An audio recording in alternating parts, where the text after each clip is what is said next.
Packers Hall of Famer, Mark Tauscher. Tausch, take it away.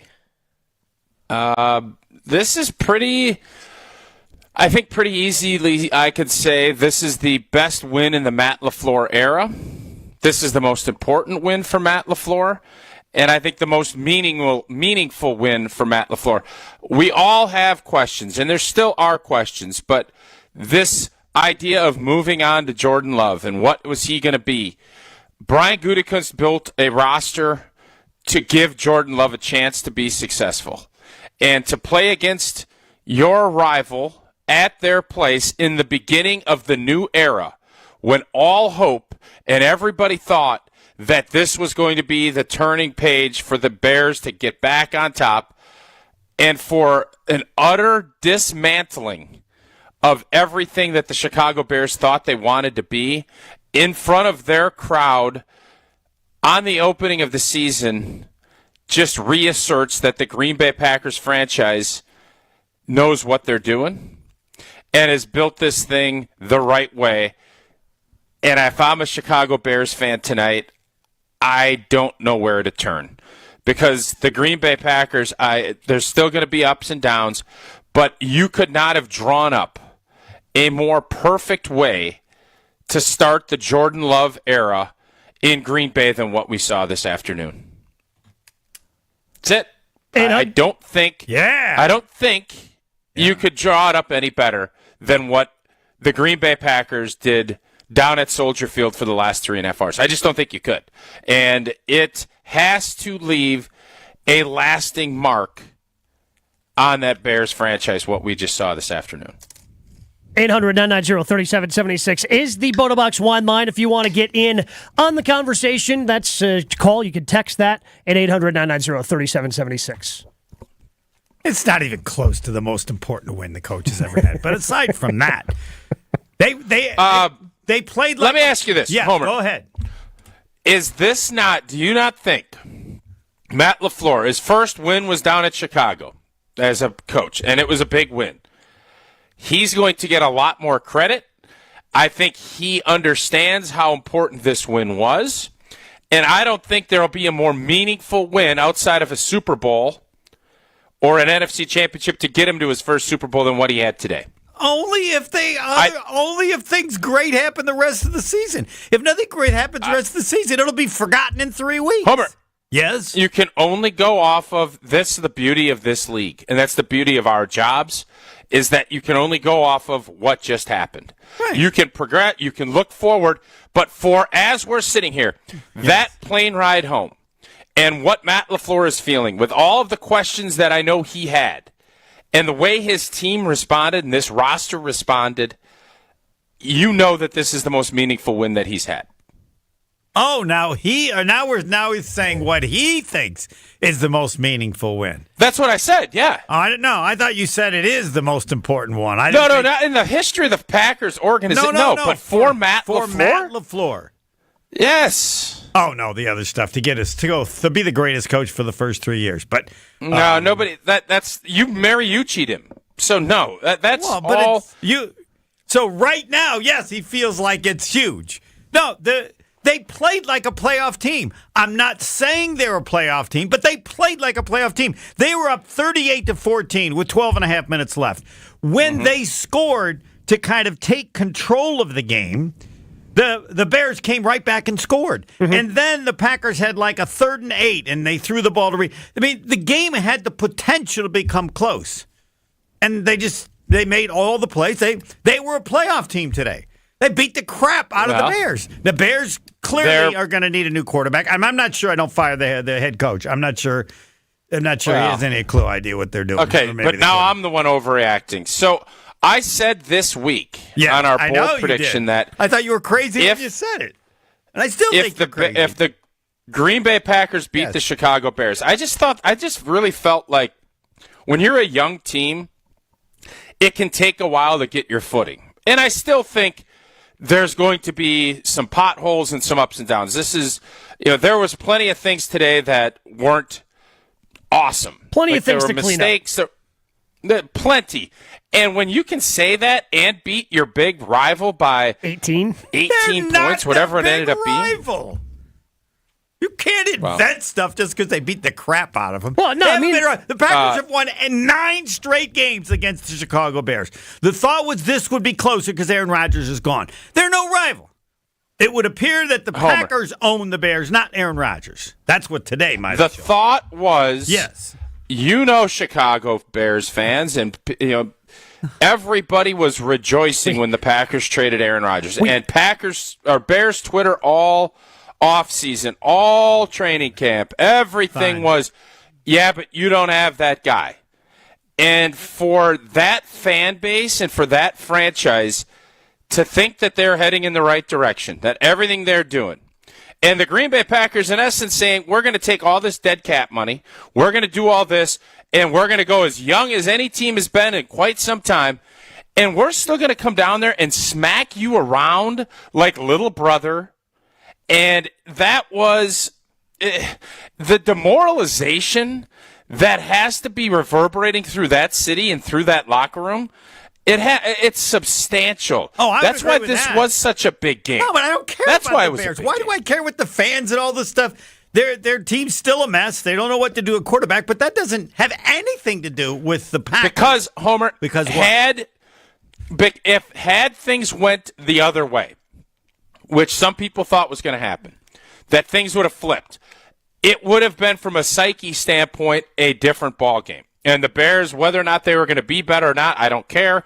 But the Green Bay Packers, when you're young, you can be a little naive and you don't necessarily know, and you can start getting into a rut of, we have a hard time winning.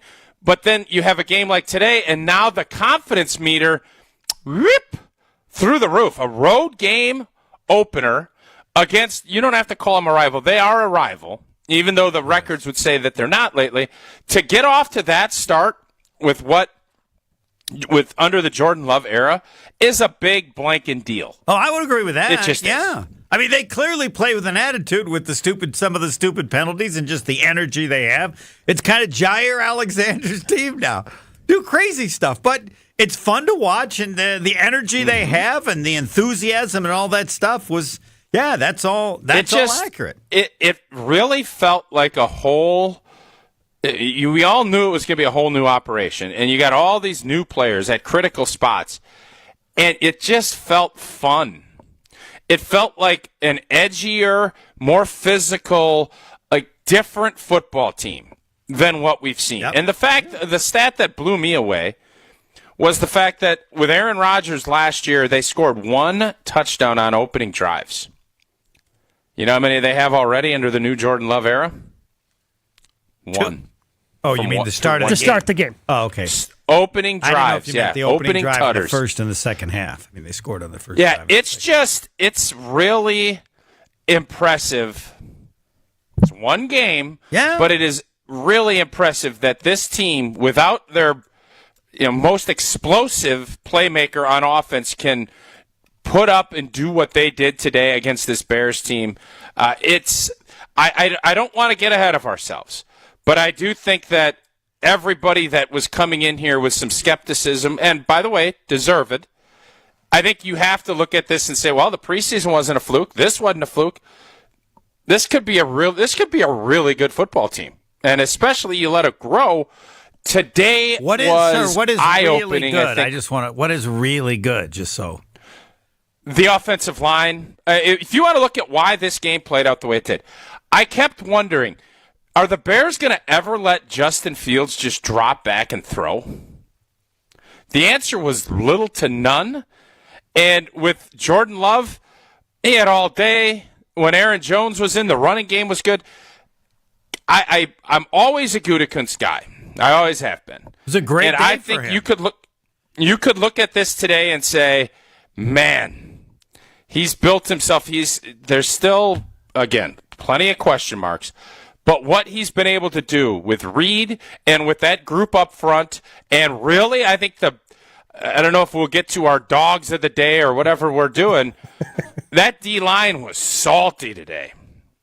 There is a different edge to this football team, and I think there's a lot of players that, while everybody loves having a franchise quarterback that you can kind of lean on, I think there's the mentality today of, this is all about us. It's no longer a one-man show. We are going to do it. And you just felt that the special teams, you felt like, man, they're going to either make a big play or they're down covering kicks. It's just everything synced up. And I don't remember, correct me if I'm wrong, maybe Minnesota at Lambeau last year.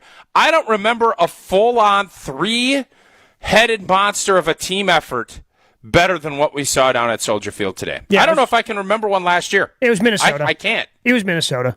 It was that last game, or the second to last game of the season. It was certainly that Minnesota game. That was the one that was certainly most impressive for them last year. 800-990-3776. Quickly, we go to Jeff in Minneapolis. Jeff, you're on Green Bay Game Night with Homer, Gabe, and Tausch. Hey, guys. How you doing? Doing great, Jeff. What's up? Well, these are my thoughts. It was a very important win. I'm very happy for Jordan Love. I completely agree that the offensive and defensive lines really determined a lot of the game. So these are my two observations, good and bad. The good is the defense.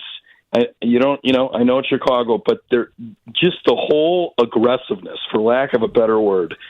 The whole aggressiveness with the defense is a completely different tone, and you can just see it. They are getting after it. And I think that if they can continue to do that, the Packers are going to be in a lot of games. My two concerns are if Aaron Jones can't play, the fall off between him and A.J. Dillon is just remarkable. And that's going to be an injury that we're going to have to keep an eye on. And my other concern really has always been is in the first half, I'm not sure what Matt LaFleur was doing with the play calling, but after the first series, Aaron Jones basically didn't see the ball, and they kind of screwed up the play calling, at the end of the first half. So obviously, I'm thrilled. Plenty of things to feel happy about, and I agree with Tausch's observations about the saltiness. That's a great word. And now we got next week to look forward to. But I think? Oh, one other positive. I don't know what his exact statistics were on third and fourth down, but I think Jordan Love almost had a perfect quarterback rating on those two downs. He was incredible when it mattered most. I think that says a lot about him. Yeah, and the line really protected him well on third and fourth down because he allowed him to throw the ball down the field. That's certainly, I think, when he had some of his better throws of the game. We certainly appreciate the call, Jeff. We'll continue to take your calls, your texts on that Botobox One line, 800-990-3776, as Green Bay Game Night continues next. More Green Bay Game Night coming up on ESPN Wisconsin and WTMJ. Get your game on at the Island Resort and Casino with first-round picks of your favorite slots and table games. Bring friends and watch your favorite team compete on big screens. Grab game day eats in T. McSee's Sports Bar or celebrate your team's victory in Horizon's Steakhouse. To book your game time at the Island Resort and Casino, call 800-682-6040 today. Hey, this is Gary Ellison for my good friends at the Jewelry Center. It's the only place I go when I'm looking to get some new jewelry. Dean and his team are always friendly and know just what I'm searching for when I stop by. I may not always know what type of jewelry I want, but the professionals there sure do. Plus, if I need repairs on watches or other jewelry, the Jewelry Center does that too. Find the Jewelry Center in Burlington, Brookfield, and Greenfield, or shop their entire collection online, including their popular Lightbox lab-grown diamonds at shoptjc.com.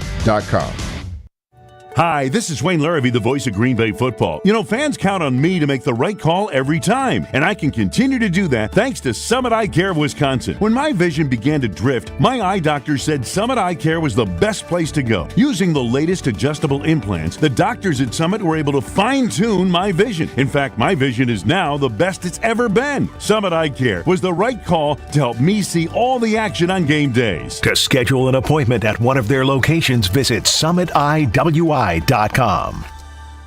America is kept safe because the Army National Guard responds, protects, and supports our nation when it needs them most. The Army National Guard responds to disasters such as wildfires and floods. They protect us with missile defense, cybersecurity, and civilian support teams for chemical, biological, and radiological hazards. Be there for your community and your country. Visit NationalGuard.com to learn more about part-time service.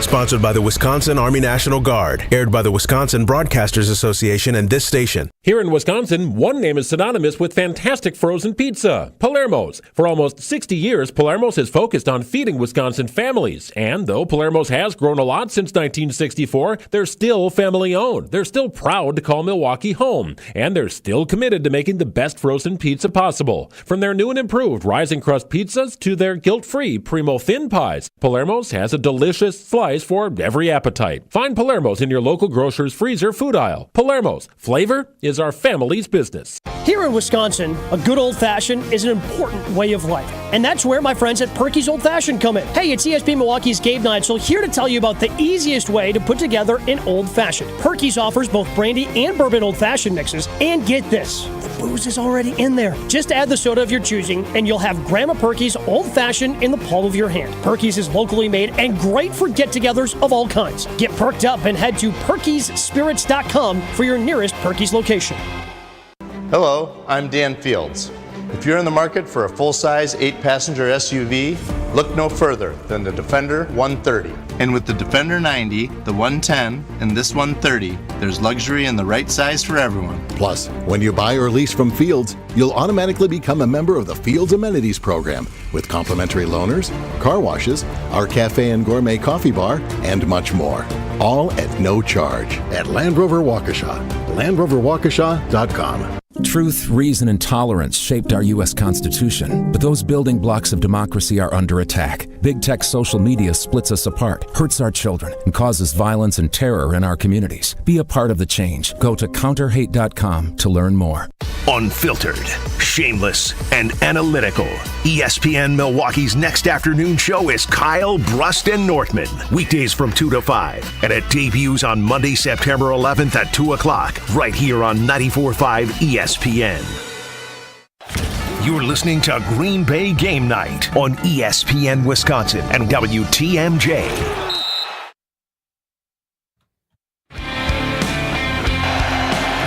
There's Love. Taps it a couple times. Going end zone. Caught. Dobbs. Touchdown, Green Bay. Romeo Dobbs was limited today, but he still had 2 touchdowns, 4 catches, 26 yards, 2 touchdowns, both in the red zone. Packers real good in the red zone today as they defeat the Chicago Bears by the final of 38-20. Certainly an area where they struggled last year. Did not struggle today in the red zone. Come away with 3 touchdowns in 3 attempts in their 38-20 win over the Chicago Bears. Brian and the Shaw hitting us up on that text line, the Boda Box wine line, 800-990-3776. What was Jordan Love's third down conversion rate when they passed on third down? He seemed pretty clutch. I believe the Fox broadcast did say he had a perfect passer rating. 7 of 9, 129 yards, 2 touchdowns on third down today for Jordan Love. And for me, this entire season is all about how good is Jordan Love. And I think that's what it comes down to a lot for the Packers. Now, there are more things that go into this season, certainly. But when you're talking about having a debut where you're 15 to 27, 245, 3 TDs, only sacked 1 time, man, I cannot imagine a better starts for him. Much like, Aaron Rodgers' first start against the Minnesota Vikings on Monday Night Football, had a couple of touchdown passes, looked really good. And I can't remember, Tausch, on Boldathon on Wilde and Tausch. Didn't somebody predict that Jordan Love was going to get that contract extension just like Aaron Rodgers did 6 games in? Whoever made that prediction's got to be feeling pretty good today. Yeah, that was Old T that made that pick. And I said before Thanksgiving, just because, I think, Jordan Love has shown throughout the preseason that he was, I think, a lot better than some thought. He is in command of the offense, and I think Brian Gutekunst obviously loves Jordan Love. So when you factor all of that in, and the fact that the price is going to continue to go up, if he plays like he did today, that contract extension will even be here sooner than that, because this team is built to win differently than what the team was last year. And if Jordan Love is playing on a contract that's as team-friendly as it is right now, this team has money to spend. They can utilize that, some of their money, the $14 or $15 million up against the cap that they have to put into this year, and get Jordan Love signed long-term. Now, again, it's always tough to not overreact when you have a game like this tonight. But I do this. It's a lot easier for me when you have clunkers like the Packers have had versus Minnesota and when they played, I think, New Orleans down in Jacksonville. It's easier for me to kind of pull back and say, slow down, because everybody is panicking. It's really difficult when you have a performance like you did today to, you could say, well, the Bears stink and everything else. And that very well could be true. But you also had to make plays and do things. And the fact that everybody, all sides of the football, did it today, it makes you very optimistic about what, not 2024, about what this season could be. And I think most of us had kind of thought, meh. And this very well conversation next week at this time could be, what happened in Atlanta? That's how this season, I think, is going to go. There's going to be a lot of roller coaster riding up and down and just enjoy the ride. And today is one of those pinnacle games, and you just hope that you can keep climbing as the season continues to unfold. The most important player on the offense is Aaron Jones. It's not even close. And if they need to do a contract, they need to get Aaron Jones. The offense is a mess without Aaron Jones. And I don't know why he played so little in the first half. Was there a reason for that? I mean, he should play all the time other than when he's tired, and then you put Dillon in. The gap between those two is massive, especially in the offense. I agree. I don't know. I don't know why you have all that success with Aaron Jones, and then immediately A.J. Dillon. I don't mind if you want to go 3 out of 4. I think even at this point now, for whatever reason, this was when Mike McCarthy was there too. So why is Aaron Jones not getting the ball more? That's always been a topic, and he has been so good. Now, is he consistent? And can I didn't know it was can that he fast. do? Yeah. He's got explosiveness. Right. He is the modern day back that you're looking for, because he can catch the ball out of the backfield. He's obviously very quick. He's good. He reads the holes well. He needs to be this idea that it's going to be some kind of 50-50 or 60-40 timeshare. I know you want to keep guys fresh. I'm 90-10. I think we're at the point in the career of Aaron Jones that let's just make him work. He wants to be out there. I want to see him out there more. And I think that ratio between him and A.J. Dillon, it was abundantly clear tonight. A.J. Dillon has his role on this football team. I think Aaron Jones's needs to be outsized a lot more than what it's been. What actually is A.J. Dillon's role? Big physical, change of pace. I want to lean on you a little bit. Okay. That's, I think, what his role is for this team. Right. My role is you play when Jones is tired. I'm okay with that. Yeah. I'm okay with that deciphering. Well, and I'm okay with that. I think this week more people are going to be concerned about Aaron Jones' hamstring than Christian Watson's hamstring, right?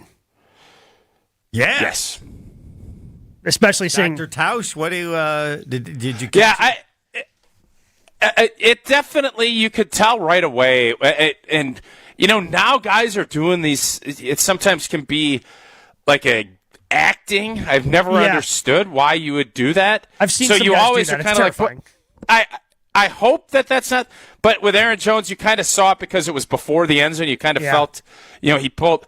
That's not a great sign. And what you always are worried about when that happens is it's so easy then for it to be a recurring deal. And then are you going to get back to full tilt? So depending on where it is, the good thing, at least what I saw, is it was lower in the belly of the hand. It's not up in that upper part where I think you're going to miss more time. I think I told this story on World I don't know if I've heard the difference between upper hamstring and lower hamstring. I'm all in on this diagnosis, Tausch. So I'll tell you this. As a heavier set fella, someone once told me you can't pull fat. Don't know if that's true or not, but what I will tell you is I pulled my hamstring when I was playing, and it was in the upper part of the belly of my hamstring. So it was upper. Okay. And it was in the off season, thankfully. I would have been out 3 to 4 weeks. I just was over in Portugal, and I missed a step on a hot tub. And I pulled my hamstring in the lower part of my hammy, and I didn't miss a day. walking up and down the hills of Lisbon. So that's going to be my diagnosis as far as lower hamstring and the upper belly. So take that for what it's worth.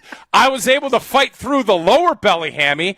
The upper belly hammy, when I pulled it when I played, now it was a much harder pull. I couldn't sit because I pulled it so bad. So that's just the reference point that I can go by give the you. bruise of the hammy pull. It's how far it goes down your leg. If you have a bad hammy pull, it can go all the way down to the ankle. You're black and blue all the way. So the lower it goes, you're not getting hammy information like this anywhere else, folks. I agree. Green Bay game night between Homer and Tausch. How bad was the bruise? Am I right? Did the one hammy, the bruise, go all the way down to close to the ankle? Or Yeah, I think it was. I mean, it was definitely more effusive, I guess is the word I'd look for. There's more swelling, and it hurt a lot more. This, I really felt like I had to gut this one out. That low hammy pull from the hot tub step miss, I was able to overcome that a lot more. I know we're joking around, but I do think no, I don't. No, you stop this. Let people know you ain't joking around. Hammies are a pain. They're bad. They can be really bad. That part of it is bad. Yeah. But this idea, I do think you're always going to be happier pulling your hamstring lower. Because at first I thought, boy, that's close to the knee. Kind of in that hammy where you're kind of when your knee bends. Mm-hmm. If that's just a small pull there, it's not as big a deal. But when you're as explosive and as quick-twitched as these guys are, unfortunately, and Christian Watson's dealt with that, or obviously Romeo Doubs as well, those are tough because it's just really hard to trust opening up that to full gear to let it loose because you don't want to have to go through. Because once you have a setback, you're back to square one. And that's why the training staff is so cautious. So depending on what Aaron Jones's diagnosis is, if it was a good pull, you can almost bet that it's going to be a couple of weeks that he's going to be out. 800-990-3776. Let's hit up Levi in Plover. Levi, you're on Green Bay game night with Homer, Gabe, and Tausch. Hey, guys. What is up? How about them Packers beating the Bears, huh? Pretty good stuff. Pretty good stuff, Levi. Haven't missed a beat, Levi. Haven't missed a beat. Yeah. Hey, Tausch, I just want to bring something up quick. I listened to your show on Friday. Your singing was, like Wildy said, I thought that was one of the most funniest things you've ever done on the show history the other day. Just want to bring it up quick. Thank you, Levi.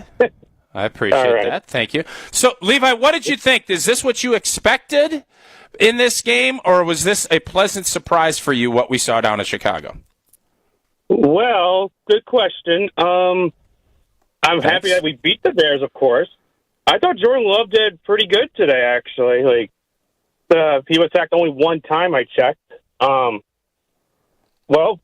Love's just been doing not too bad, but there's still going to be growing pains here and there coming into the season, as we know. But I thought the guys did pretty well, though, especially with the defensive side of the ball, especially sacking Justin Fields 4 times, if I'm not mistaken. You guys can correct me on that, because I think it said 4 times he got sacked. Yeah, he was sacked 4 times. That's correct. All right. Thank you, Gabe. Also, especially what Jalen Reed did, especially on that punt return for 35 yards on going to Bears territory. He looks the part. I thought that was great. He looks the part, man. That was, and we appreciate the call, Levi. That was a sigh of relief when the report came out that it was just cramps for him when he went down late in the fourth quarter. He's a player already. Yeah. He's what everybody hoped Amari Rodgers would be. Yes. You start mixing him in with Christian Watson when healthy and Romeo Doubs. I don't know if we'll do positives and negatives today. I'll probably do that tomorrow. The reason this game went the way it did, though, was both lines of scrimmage. And it's not because that's the part I love watching, but the biggest difference is Jordan Love played really good football today, and he deserves all the attaboys that he's going to get. But the reason this game played out the way it did, Green Bay was in his face and in the backfield on a very consistent level, and Green Bay's offensive line held Chicago's D-line in check all day. The lines of scrimmage are where games are won, and Brian Gutekunst, what he's done on that defensive line side of the ball especially, the offensive line has been pretty good most of his tenure. This defensive line has been remade. You don't have Dean Lowry. You have guys now that are havoc wreakers. There is a havoc wreaker everywhere you look. Who's the young kid? Brooks, right? That had a sack late in that game. Mm-hmm. Carl Brooks. It's every Devontae Wyatt looked like a first-round pick tonight. Kenny Clark is Kenny Clark. Lucas Van Ness, who I think we all thought was going to just be a bit player in the beginning of the season, one of the biggest plays of the game. Early in that second quarter to sack Justin Fields, that is not easy for a 280-pound dude to chase down Justin Fields like he did. What Goody has done on the defensive line is going to be a big reason why this defense is going to be a lot better and why they're going to make a ton more. They're going to be more turnovers and more big plays because they are not saying two gap and stop the run. They're saying go make plays. And you know what? You now have playmakers on that side of the ball in the trenches that we have not had depth-wise. I cannot recall when this defensive line is going to have more playmakers on it. They're everywhere. More with Tausch, more with Homer, and more of your calls on that BotoBox wine line at 800-990-3776 coming up next. First, I do want to tell you that 24/7 sports betting is here in the great city of Milwaukee, and that's thanks to Potawatomi Casino Hotel and the Potawatomi Sportsbook. Enjoy the convenience of self-service kiosks, odd boards, wall-to-wall TVs, free parking, a full-service bar, and numerous food options. Bet big, bet bold at the Potawatomi Sportsbook at the Potawatomi Casino Hotel. We're back with Green Bay Game Night after this on ESPN Wisconsin and WTMJ. From the tee box to the green and everything golf-related in between. Same thing with Xander and Cantley. Like those four, because you know you're just going to pair them together. Like those four are safe on this Ryder Cup team. They're safe in 2 years on that Ryder Cup team. On the tee with Gabe Neitzel and Steven Watson. Like JT and Spieth are still your horses. Like they are still your first team out. On the tee with Gabe and Steven. Presented by Wisconsin Golf Trips. Mondays at 6 on 94.5 ESPN. Buckle up. It's all systems go at Potawatomi. Plug in to high wattage play and you could win an all-electric BMW i7. Play now through September with your club card. Prize drawings on Thursdays. There's a shocking $800,000 in total prizes on the line, including the luxury BMW i7. It's time to electrify your drive. Only at Potawatomi Casino Hotel. More info at paysbig.com/BMW. Must be 21 years old and a club member to play. Get to and from every home game in Green Bay this football season safely. Milwaukee Brought House, Jack's American Pub, and Wanakee Golf Course all offer transportation on game days. They've got bus services with private restrooms and all-you-can-drink packages. Book your round-trip ride from any of these locations and get complimentary access to an all-you-can-eat and drink tailgate at the bar on Holmgren Way. Make your game day experience a VIP experience with your official ride to Green Bay. This is Matt Meitner, owner of Sit Means Sit Dog Training. Do you find yourself talking to your dog but feel like she's not listening to you? Bella, sit! Are you constantly repeating yourself but she's not following your directions? Sit! Sit! Frustrating, isn't it? At Sit Means Sit Dog Training, we want to help you have a happy, confident, and obedient dog, and we also want to make the training process an enjoyable and worthwhile experience. Contact Sit Means Sit today to schedule a free consultation so we can create a customized training program so you are able to have the dog you want and deserve. Sit Means Sit Dog Training. Sorry, we don't train husbands, wives, or kids. Hey, it's ESPN Wisconsin's Ben Brust. Men can be their own worst critics, especially as we get older and compare our current self to the younger version. The experts at Forward Healthy Lifestyles in Germantown help men with testosterone optimization, regenerative medicines, heart health screenings, weight loss, and yes, sexual enhancement services. Forward Healthy Lifestyles can offer regained energy and endurance, more muscle and tone, enhanced performance, joint therapies, and more. Change your life and stop comparing who you are now to who you used to be. Visit forwardhealthylifestyles.com for a free consultation. Kevin Murat here from Mentality Men's Health. We hear stories every day in our clinics that what used to work for guys doesn't anymore. Increase cardio, cut out certain food, nothing stops the changes in their bodies, especially the weight. The fact is, years of decreasing testosterone is packed on the belly fat that won't go away. We've introduced a medication, semaglutide, that helps drop 15% of the body weight on average while preserving testosterone. Join the over 20,000 Mentality clients and jumpstart your results. In Milwaukee, go to lowtusa.com. That's lowtusa.com. Is your business looking for localized banking solutions? Fifth Third Bank has been looking forward to the future and helping businesses shape what's next for 165 years. And for the last 14 here in Milwaukee, they offer industry-specific expertise, local decision-making capabilities, and extensive experience to help your business succeed. Fifth Third is big enough to provide sophisticated solutions and expert guidance, but also empowered to make local decisions and work from a foundation of strong community connections. Commercial banking value only Fifth Third can deliver. Fifth Third Bank, National Association, custom solutions built around your goals. Member FDIC. Keep the good times rolling every Sunday with GKB founder and CEO Craig Karmazin on Sunday Karma. No rump shaking. Did you say that off the air, Kyle? You gotta say that on the air.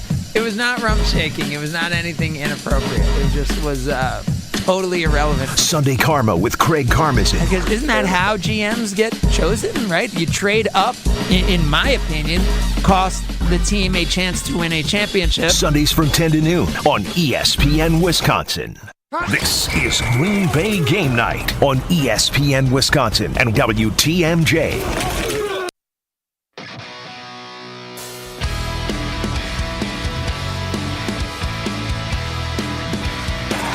Here's a fake, low. Sets up, now goes back door to Jones. He's got some blockers here. Jones gets a block. First down, turns on the speed. Aaron Jones down the sideline, inside the 10. I think that was my favorite play of the game, just because of the way they did the play action, boot out, and then turn, and he'd fling it all the way to the other side of the field, and there's Aaron Jones taking a screen pass all the way down inside the 10-yard line. Packers victorious over the Bears, 38-20 today. You are reacting with us. I'm Gabe Neitzel, along with Steve the Homer True and the Packers Hall of Famer Mark Tauscher. The Butter Box wine line is open. Talk and text 800-990-3776. Up next is Carson in Sheboygan. Carson, you're on Green Bay Game Night.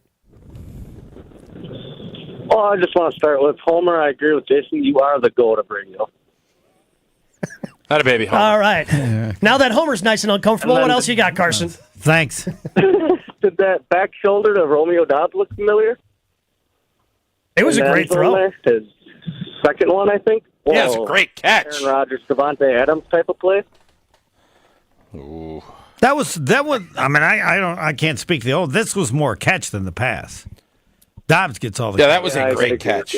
Yeah. I mean, Jordan put it in the one spot where he could, and Dobbs made the play. It was a really good play.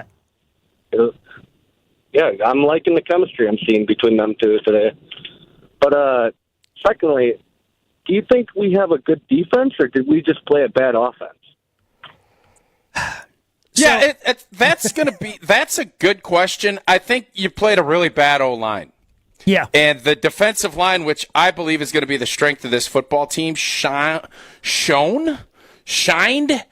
whatever the word is I was looking for. I think shined. It was the difference maker today. I think this defense, again, I don't want to drink the Kool-Aid. I don't want to be a prisoner of the moment. But I do think that this new aggressive style that the players have forced upon their defensive coordinator is going to pay dividends this year. Well, yeah, they gave up. So I think it's points. much better.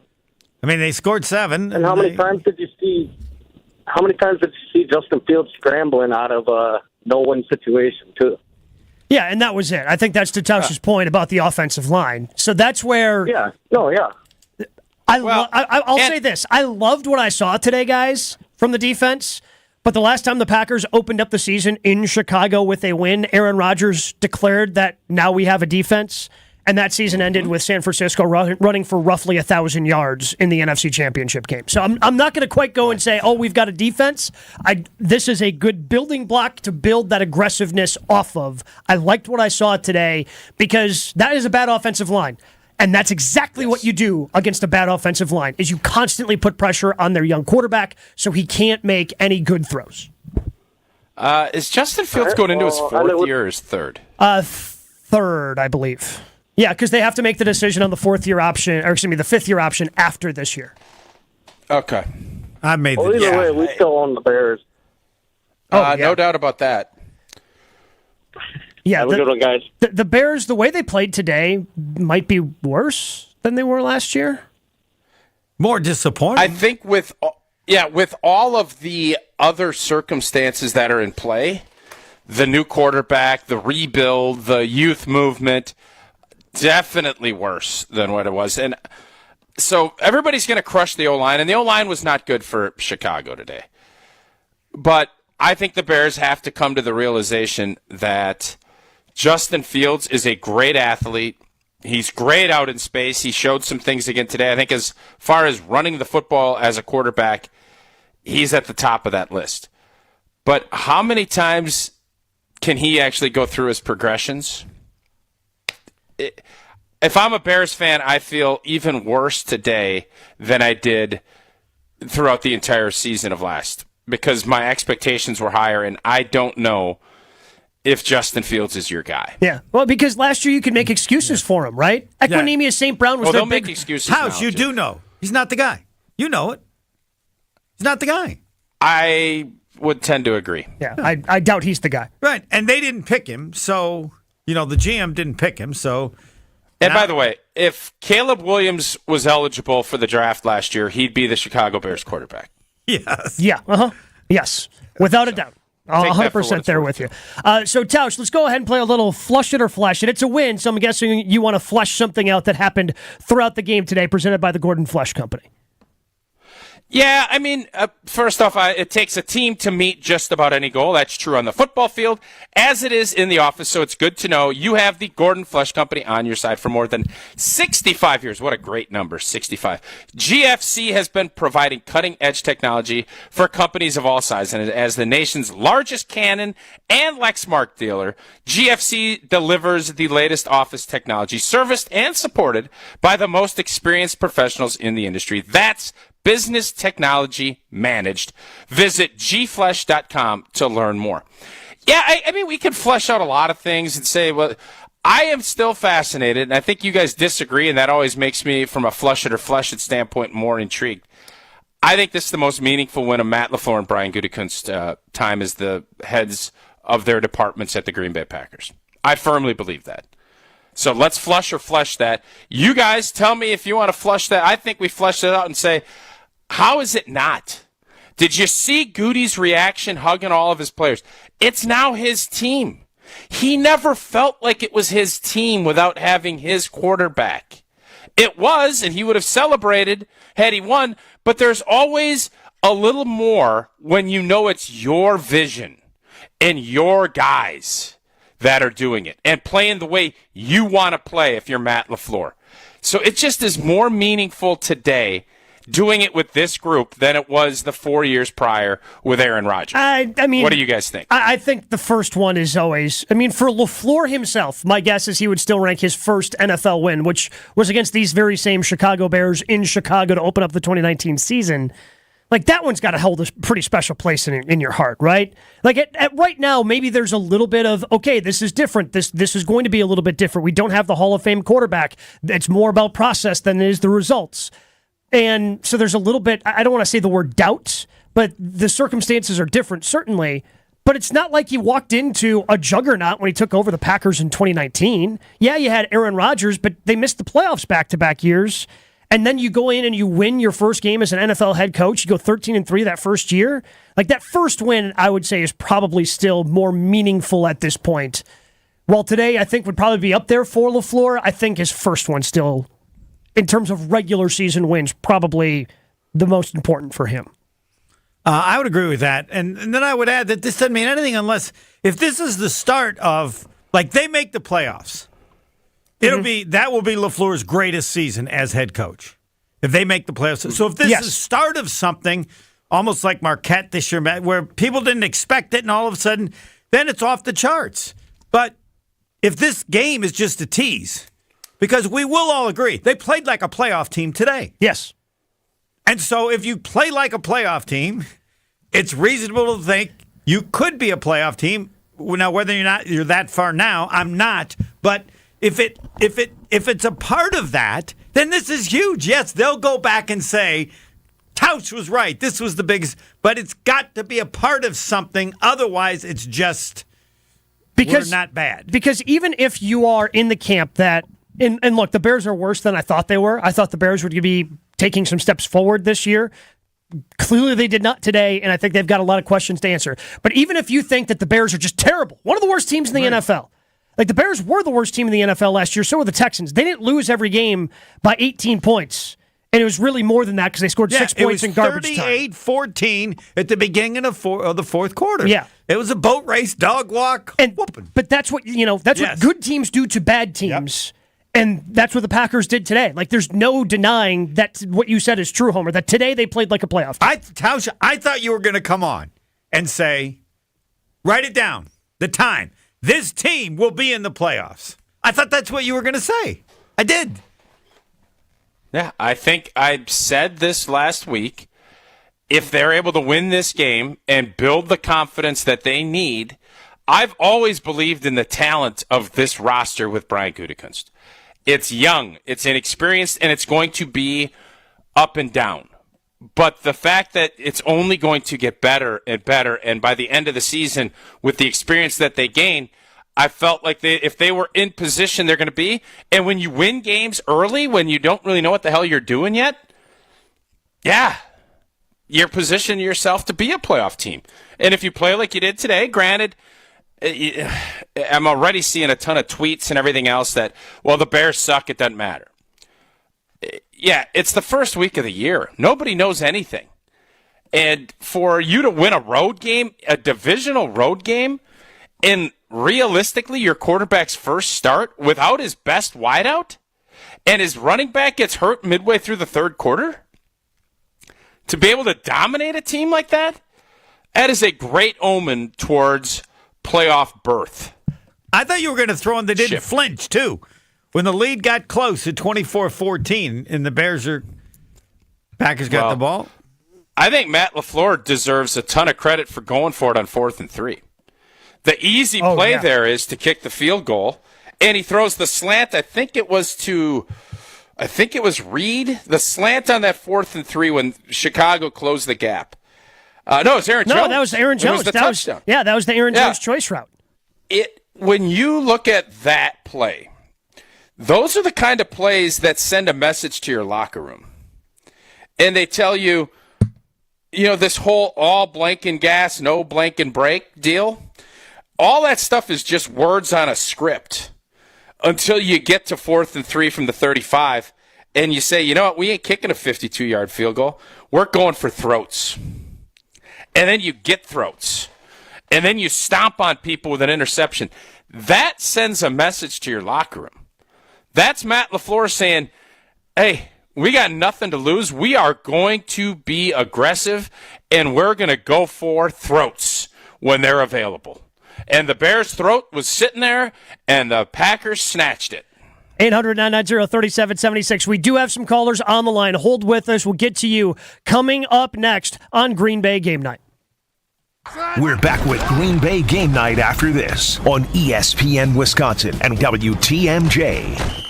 From the tee box to the green and everything golf-related in between. Same thing with Xander and Cantley. Like those four, because you're just going to pair them together. Like those four are safe on this Ryder Cup team. They're safe in 2 years on that Ryder Cup team. On the tee with Gabe Neitzel and Steven Watson. Like JT and Spieth are still your horses. Like they are still your first team out. On the tee with Gabe and Steven. Presented by Wisconsin Golf Trips. Mondays at 6 on 94.5 ESPN. Buckle up. It's all systems go at Potawatomi. Plug in to high wattage play and you could win an all-electric BMW i7. Play now through September with your club card. Prize drawings on Thursdays. There's a shocking $800,000 in total prizes on the line, including the luxury BMW i7. It's time to electrify your drive. Only at Potawatomi Casino Hotel. More info at paysbig.com/BMW. Must be 21 years old and a club member to play. Get to and from every home game in Green Bay this football season safely. Milwaukee Brought House, Jack's American Pub, and Wanakee Golf Course all offer transportation on game days. They've got bus services with private restrooms and all-you-can-drink packages. Book your round-trip ride from any of these locations and get complimentary access to an all-you-can-eat and drink tailgate at the bar on Holmgren Way. Make your game day experience a VIP experience with your official ride to Green Bay. This is Matt Meitner, owner of Sit Means Sit Dog Training. Do you find yourself talking to your dog but feel like she's not listening to you? Bella, sit. Are you constantly repeating yourself but she's not following your directions? Sit. Sit. Frustrating, isn't it? At Sit Means Sit Dog Training, we want to help you have a happy, confident, and obedient dog, and we also want to make the training process an enjoyable and worthwhile experience. Contact Sit Means Sit today to schedule a free consultation so we can create a customized training program so you are able to have the dog you want and deserve. Sit Means Sit Dog Training. Sorry, we don't train husbands, wives, or kids. Hey, it's ESPN Wisconsin's Ben Brust. Men can be their own worst critics, especially as we get older and compare our current self to the younger version. The experts at Forward Healthy Lifestyles in Germantown help men with testosterone optimization, regenerative medicines, heart health screenings, weight loss, and yes, sexual enhancement services. Forward Healthy Lifestyles can offer regained energy and endurance, more muscle and tone, enhanced performance, joint therapies, and more. Change your life and stop comparing who you are now to who you used to be. Visit forwardhealthylifestyles.com for a free consultation. Kevin Murat here for Mentality Men's Health. We hear stories every day in our clinics that what used to work for guys doesn't anymore. Increased cardio, cut out certain food, nothing stops the changes in their bodies, especially the weight. The fact is, years of decreasing testosterone has packed on the belly fat that won't go away. We've introduced a medication, semaglutide, that helps drop 15% of the body weight on average while preserving testosterone. Join the over 20,000 Mentality clients and jumpstart your results. In Milwaukee, go to lowtusa.com. That's lowtusa.com. Is your business looking for localized banking solutions? Fifth Third Bank has been looking forward to the future and helping businesses shape what's next for 165 years. And for the last 14 here in Milwaukee, they offer industry-specific expertise, local decision-making capabilities, and extensive experience to help your business succeed. Fifth Third is big enough to provide sophisticated solutions and expert guidance, but also empowered to make local decisions and work from a foundation of strong community connections. Commercial banking value only Fifth Third can deliver. Fifth Third Bank, National Association, custom solutions built around your goals. Member FDIC. Hey, Drew Scott here, and I'm Jonathan Scott, reminding you that life's better with a home policy from American Family Insurance. They can help you get just the right protection at just the right price and help you save when you bundle home and auto. Kind of like Goldilocks and the Three Bears. It'll be just right for you. We love a custom build. American Family Insurance. Insure carefully, dream fearlessly. Get a quote and find an agent at amfam.com. Products not available in every state. Visit amfam.com to learn how discounts may apply to you. American Family Mutual Insurance Company SI and its operating company 6000 American Parkway, Madison, Wisconsin. This is Green Bay Game Night on ESPN Wisconsin and WTMJ. Aaron Jones now back in at running back. Love to Aaron Jones. He walks in for the touchdown.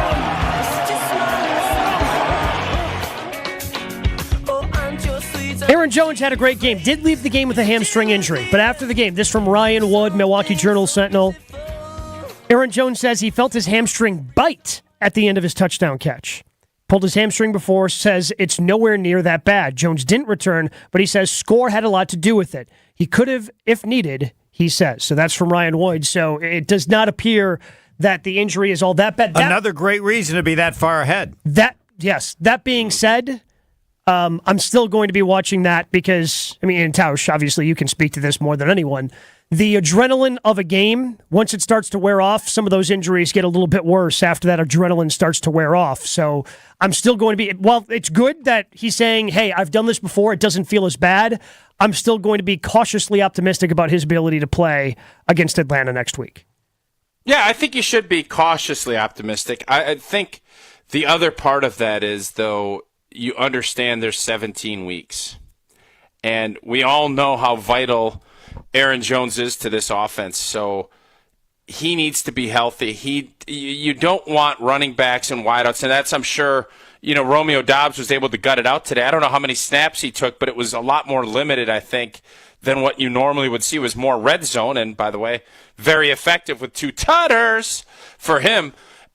Aaron Jones, unless he is flying back and back doing everything he normally does, I would bet that you're going to see a lot of caution with what he's going through, because the last thing you want to have happen is if you just felt a little something this afternoon, that can turn into something bigger, and then it's something that you're dealing with for the whole season. Sometimes you just got to play the long game, and we'll see when he goes in and gets an MRI tomorrow and gets the diagnosis as far as if he's got a hot tub missing step strain or a pow strain. 800-990-3776. If you are clueless as to what that means in the conversation, just download the Green Bay Game Night podcast later tonight and hear Tausch explaining the difference in the pow hamstring or the missing a step in the hot tub hamstring. There's a long story that goes behind that. Sugar-free. Homer, that was that was one of those I felt like Homer moments when that happened. Like, man, I'm getting old. Sugar. You are getting old. Yes, at the same rate as I am. I'm just way ahead. 800-990-3776. Sugar-free. You're on Green Bay Game Night with Homer, Gabe, and Tausch. Gentlemen, Happy New Year to the show. Oh, thank you. We appreciate it. You bet. So, holy macro, cool and collected. That is the new quarterback. Very cool and collected. I mean, we saw it a little bit in the preseason, but in front of a full house in Chicago, yeah, it's very impressive. I have a couple other points. I've got a fourth point now about Aaron Jones. I'll make it real quick.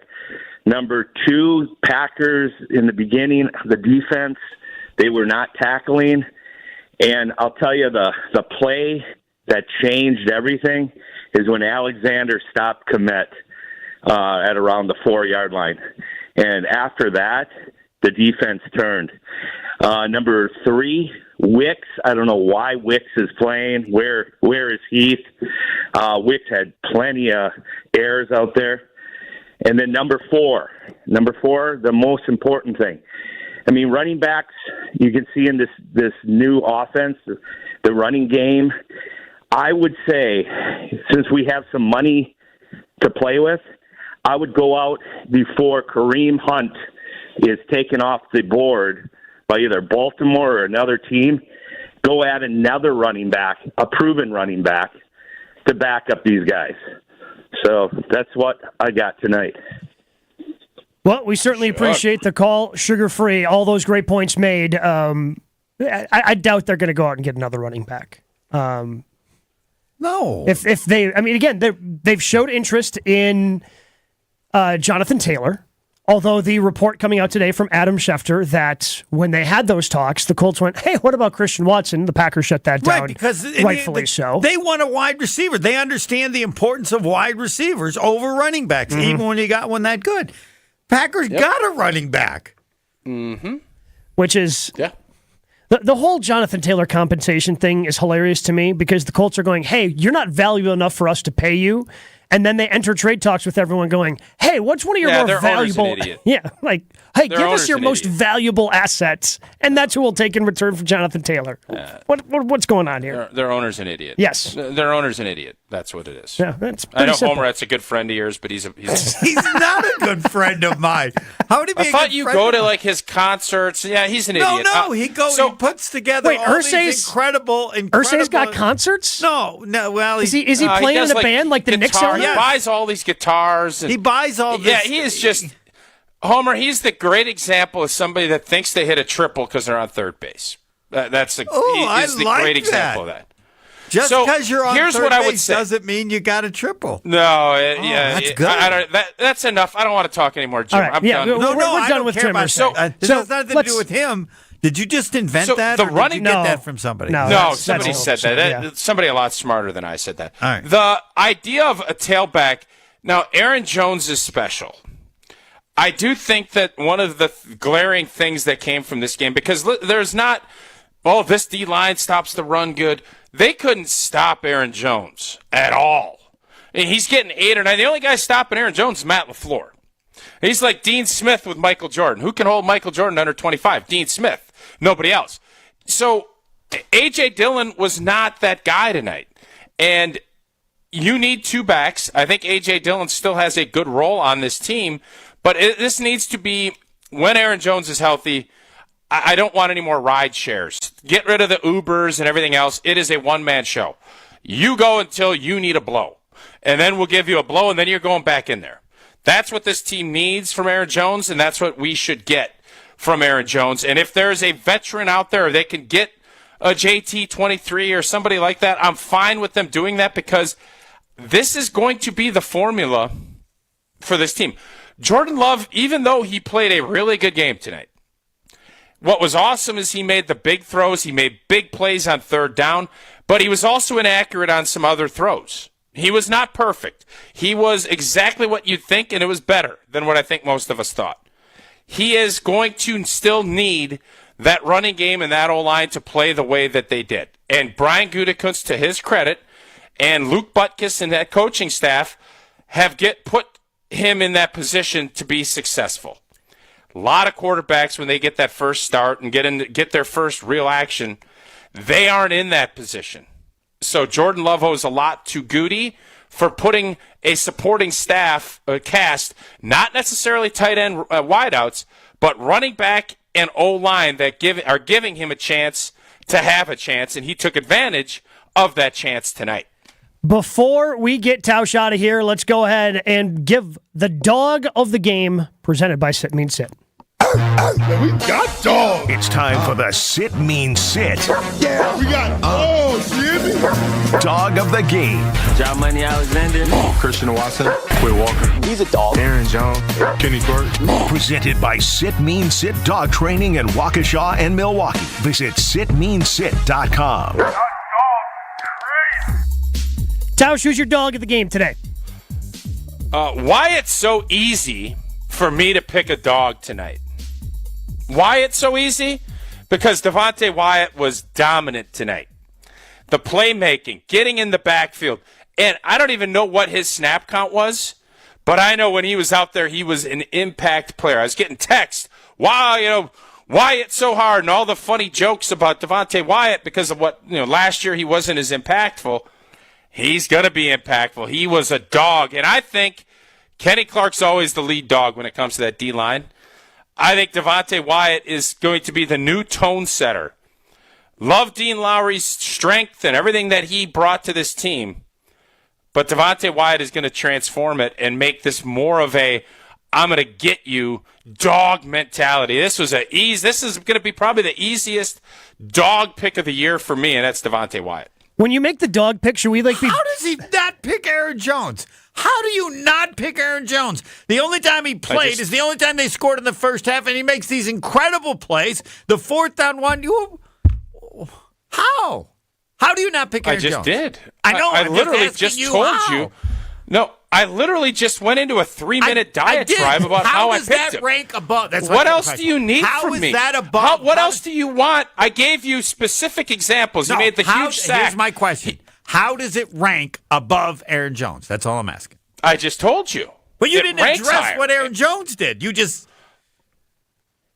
Yeah, I leave the low-hanging fruit for you. You're old. There you go. You need that low-hanging fruit. You can't climb no trees to get that good fruit up at the top. Now you gave me an answer. Now I'm fine. Now I get it. Okay. Go ahead, Homer. Go ahead and take Aaron Jones. Oh, that's great stuff. He didn't even get me my 55 yards I needed in rushing for prize picks. Not only did you see his importance when he was playing, but you saw they had no offense when he didn't play. Yeah, he's good. I'm not arguing with your pick. It's a great pick. I just went a different road. Okay. That's all right. I just asked why, and you told me. Low-hanging fruit. But I asked myself why before, so you didn't have to ask me why. Yeah, he did the Brett Favre thing. He asked himself the why question. Why it's so hard? Well, why it's so easy? I just wanted to be part of that conversation. That's all, and thank you. I really like the way Rasul Douglas played tonight. Like the way that he would come up at the line of scrimmage, he made a number of tackles right around there, had a pass defense as well. Like I think he's kind of quietly a very important part of this defense, where everybody focuses clearly on Jair Alexander, on Rashawn Gary, on the superstars of that defense, or the guys that are supposed to be the superstars. But when Rasul Douglas can just be a solid corner and start playing the way he did 2 years ago versus last year, that's when this defense can really start taking steps forward and be the defense that a lot of people think it can be, and be that top 10 defense. It's not about, Jair, and it's not about, the guys in the middle of that defense, Kenny Clark. It's about the Devontae Wyatts, the Rasul Douglases, the Keyshawn Nixons stepping up and making plays. So that's hey, fellas. Yes, sir. Before I go, let me give you a little synopsis of why this was so meaningful for my guy Goot and Matt LaFleur. So let's just take a look at tonight's impact from Goody's last first-round picks. You guys want to do that, or is that something you guys might be interested in? No, let's go ahead and do it. Lucas Van Ness, one of the plays of the game, early in that game to get Justin Fields down on the ground as a 280-plus guy to get Justin Fields. Showed that athleticism. Wouldn't let him turn the corner. A sack, a couple other nice plays. My guy, Devontae White, just got my dog of the week. 1.5 sacks and a forced fumble. Rough. Rough indeed. Quay Walker, interception for a tutter. Pretty good. Jordan Love, 3 touchdown passes. Pretty good. Pretty good night for Goody. Pretty meaningful night for Goody. Darnell Savage at 10 tackles. Darnell Savage pretty didn't good play night for bad. Goody. Yeah, he didn't play that bad. Yeah, this whole season is about Goody. All right. You said it, and you're 100% right. Tausch, we certainly appreciate it. So far, so good. So far, so good is right. Look forward to talking to you next week after the Packers-Falcons game. And, of course, look forward to hearing you tomorrow morning on Wilby and Tausch starting at 9 a.m. on ESPN Wisconsin. Sounds good, fellas. Woof. The dog of the game brought to you by Sit Means Sit. If your dogs don't always listen, or you ask yourself, why don't they listen to what I say? Look no further than Sit Means Sit. If you can have a happy, confident, and obedient dog. Contact Sit Means Sit Dog Training today in Milwaukee or Waukesha to schedule a free consultation. Go to sitmeansit.com and check out their Milwaukee and Waukesha pages. 800-990-3776. More of your calls, more of your reactions. The Packers beat the Bears 38-20. Coming up next on Green Bay Game Night. Back after this with more Green Bay Game Day postgame on the Tundra Trio Radio Network. Presented by Island Resort and Casino and sponsored by Bud Light. 4 simple, high-quality ingredients: barley, rice, hops, and water. It's football season at Circa Resort and Casino in Las Vegas, featuring the best pool in history, Stadium Swim. 3 levels, 6 pools, and a 143-foot diagonal screen. Stadium Swim is America's favorite place to watch football. Located at Circa Resort and Casino, open 365 days a year, and it will be the place to be for Green Bay's first ever visit to Las Vegas. Plus, the ESPN Wisconsin team will be live on site. Book your stay today at circalasvegas.com. That's circalasvegas.com. The Boucher Group has exciting news to share with you. We've expanded to better serve our community. Introducing Nissan Lake Country, the newest addition to our family. Step into our showroom and discover our exceptional selection of brand new Nissans. We are also stocked with the best pre-owned options in the market. And as we expand, we're not just growing our inventory, we're also growing our team. So join a team that values your skills and celebrates your success. Visit us online or in-store today and view our current job listings at bouchercareers.com. For kids at the Salvation Army, a meal isn't just a meal. It's fuel for imagination, determination, and dreams. It's energy to be role models, change makers, and to just be kids. With your gift to the Salvation Army, a full meal is provided to a child, which leads to a full heart, a full night's sleep, and a future full of possibilities. Donate to the Salvation Army today, and you'll show local kids love beyond hunger at samilwaukee.org. That's samilwaukee.org. Sunday. That's right, folks. Great Lakes Dragway's 2023 race season is in full swing. Come out to see our annual events like Memorial Day Weekend, Labor Day Weekend, Nitro Streetcar Brawl, Import Wars, Larry's Fun Fest, and Bug Fest. Looking for something new and exciting? Come see the Night of Fire Jet Show. Want the track all to yourself? Email or call about a private track rental. Go to GreatLakesDragaway.com for contact information and our full season schedule. Great Lakes Dragaway, just a burnout west of I-94 on County KR. Be there. You're listening to Green Bay Game Day postgame with Gabe, Homer, and Tausch. Presented by Island Resort and Casino on the Tundra Trio Radio Network.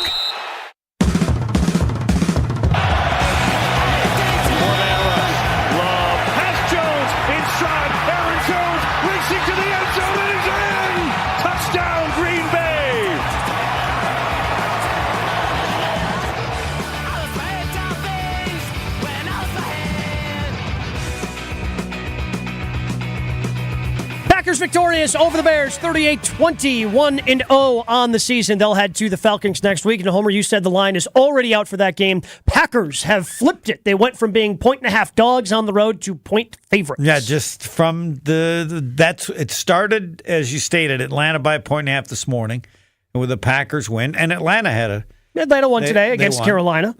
And so, the Packers are now a 1-point road favorite. So 800-990-3776 is the Bodabox Wine Line talk and text. We go out to Dean in Caledonia. Dean, you are on Green Bay Game Night with Homer and Gabe. Good evening, my fellows. What's happening? How are you today? Doing great. Well, I'm just really impressed. I don't know if you remember me calling from last season or not, but I called, I think, in week 7 and called for Aaron Rodgers to be tossed. I remember it very well. Bring in Jordan Love, because this is what's going to happen, right? This is our new guy moving forward. I believe our defense is really, really strong. Really strong. I think our defense performed excellent today. And I think our young kids on the offensive side of the field are playing great ball, and they have confidence in Jordan Love.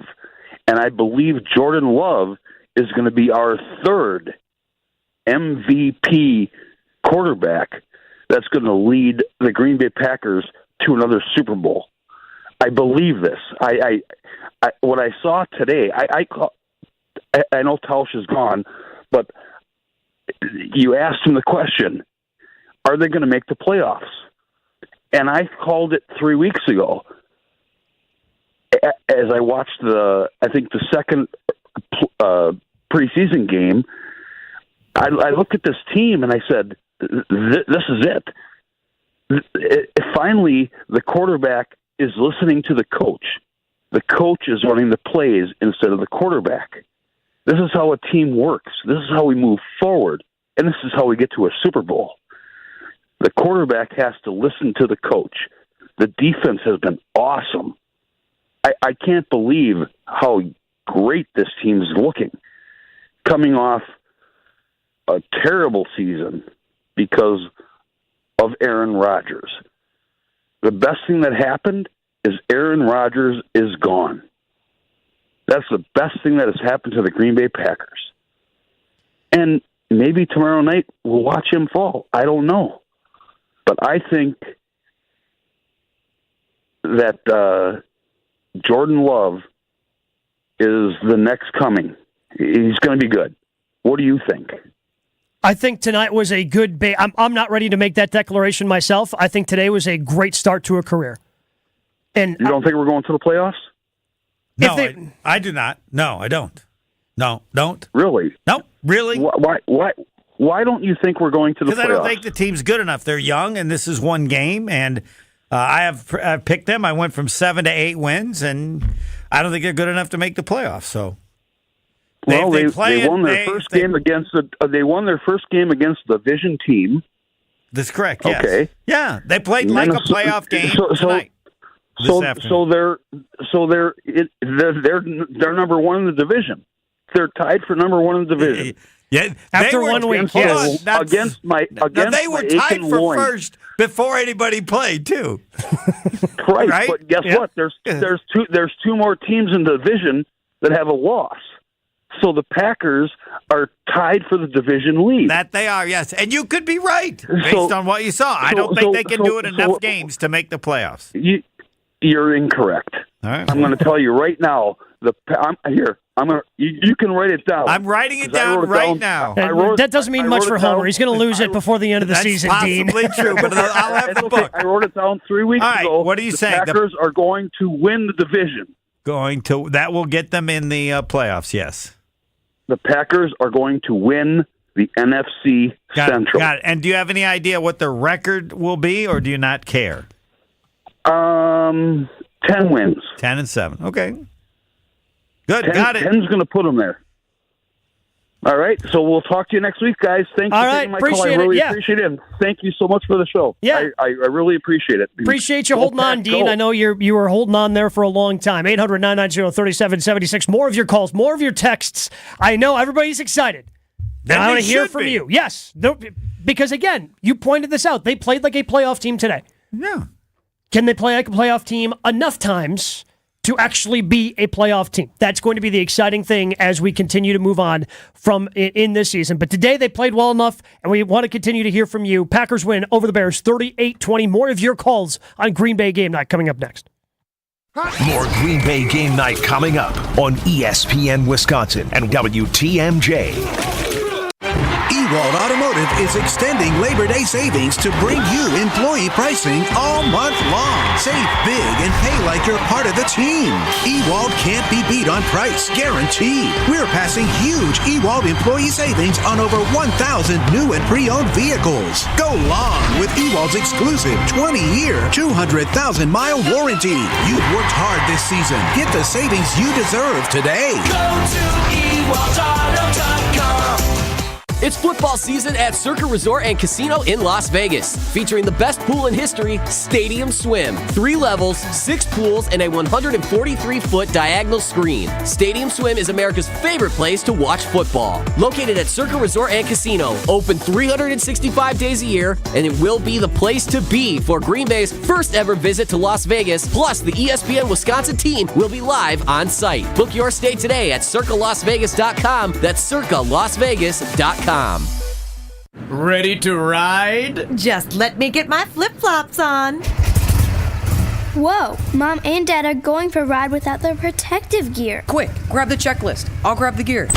Just where do you two think you're going without your safety gear? Yeah, you know how we feel about riding without your gear. Well, it's so nice out. And we're only going for a short ride. Not before you put all this gear on, you're not. But... riding pants? Okay. Check. Motorcycle boots? Bye-bye, flip-flops. Check. Armored jackets? Nice. Check. Riding gloves? 2 pairs. Check. Last but not least, full face helmets. Check. Now you're ready to ride. And you look cool. All the gear, all the time. Zero in Wisconsin. Together, we can save lives. Learn more at zeroinwisconsin.gov. Be home on time for dinner. Sponsored by the Wisconsin Department of Transportation. Hi everyone, John Miller here from PDS, a Converge company. PDS has been providing technology solutions and transforming IT for area companies for over 30 years. Today, we are helping organizations integrate digital workplace strategies that are giving today's worker the true ability to work from anywhere as they balance work and life both securely and productively. And as HP's largest partner in the area, our combined solutions have never been more important. If you're struggling with this, know we stand ready to help. From ideation to transformation, we can help you evolve your work from anywhere strategy. Learn more at pdsit.net. Cousin Subs just got better. With our newest mobile app update, we've made it easier to purchase your favorite subs and sides with Apple or Google Pay, and the ability to make split payments.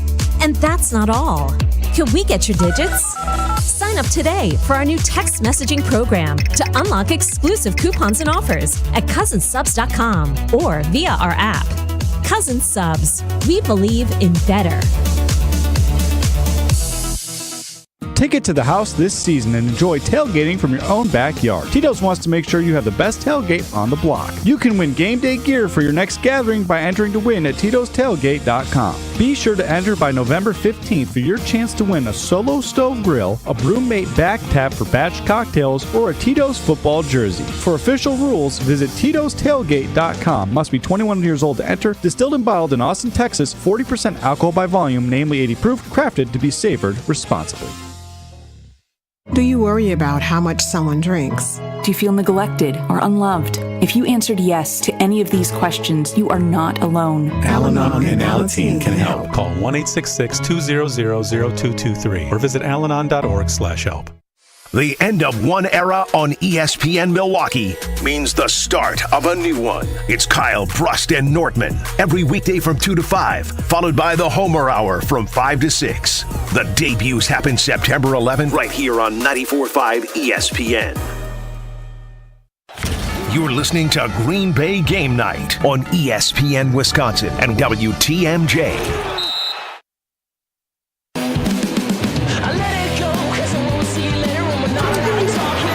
More pressure, side steps, tucks it away, tries to fumble the football.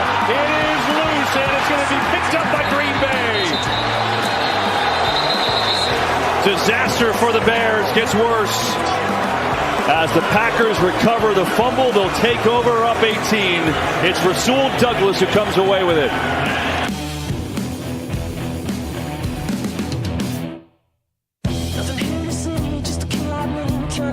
Packers victory victorious 38-20 over the Chicago Bears. Kevin Burkhardt, Greg Olson on the call on Fox. We've got a text from the 414. Any concerns about the number of penalties? Seem to be a lot of personal fouls. That one Bears drive was mostly penalties. I guess I allow for, and Packers total penalties, 9 for 90 yards. That's a lot, yes. And there were some personal foul penalties, and things got a little chippy. It's week 1. The way that they play preseason now, there's going to be some sloppiness in week 1. I think we've kind of baked that in, especially with what we saw from Aaron Rodgers the last handful of years, where week 1 outside of 2019 was, the last couple of years in 21 and 22 was bad because Rodgers wasn't a part of the offseason workouts and all those things. So I've come to get used to week 1 NFL football. There's going to be some things that are sloppy. And for the Packers today, that was penalties. I think that they've got an opportunity to clean that up. I'm not expecting them to have 9 for 90 personal fouls. I think all that's going to get cleaned up. I'm not that concerned right now about the penalties. Now, if it continues, over the next 3-4 weeks, then it's going to be a reason for concern.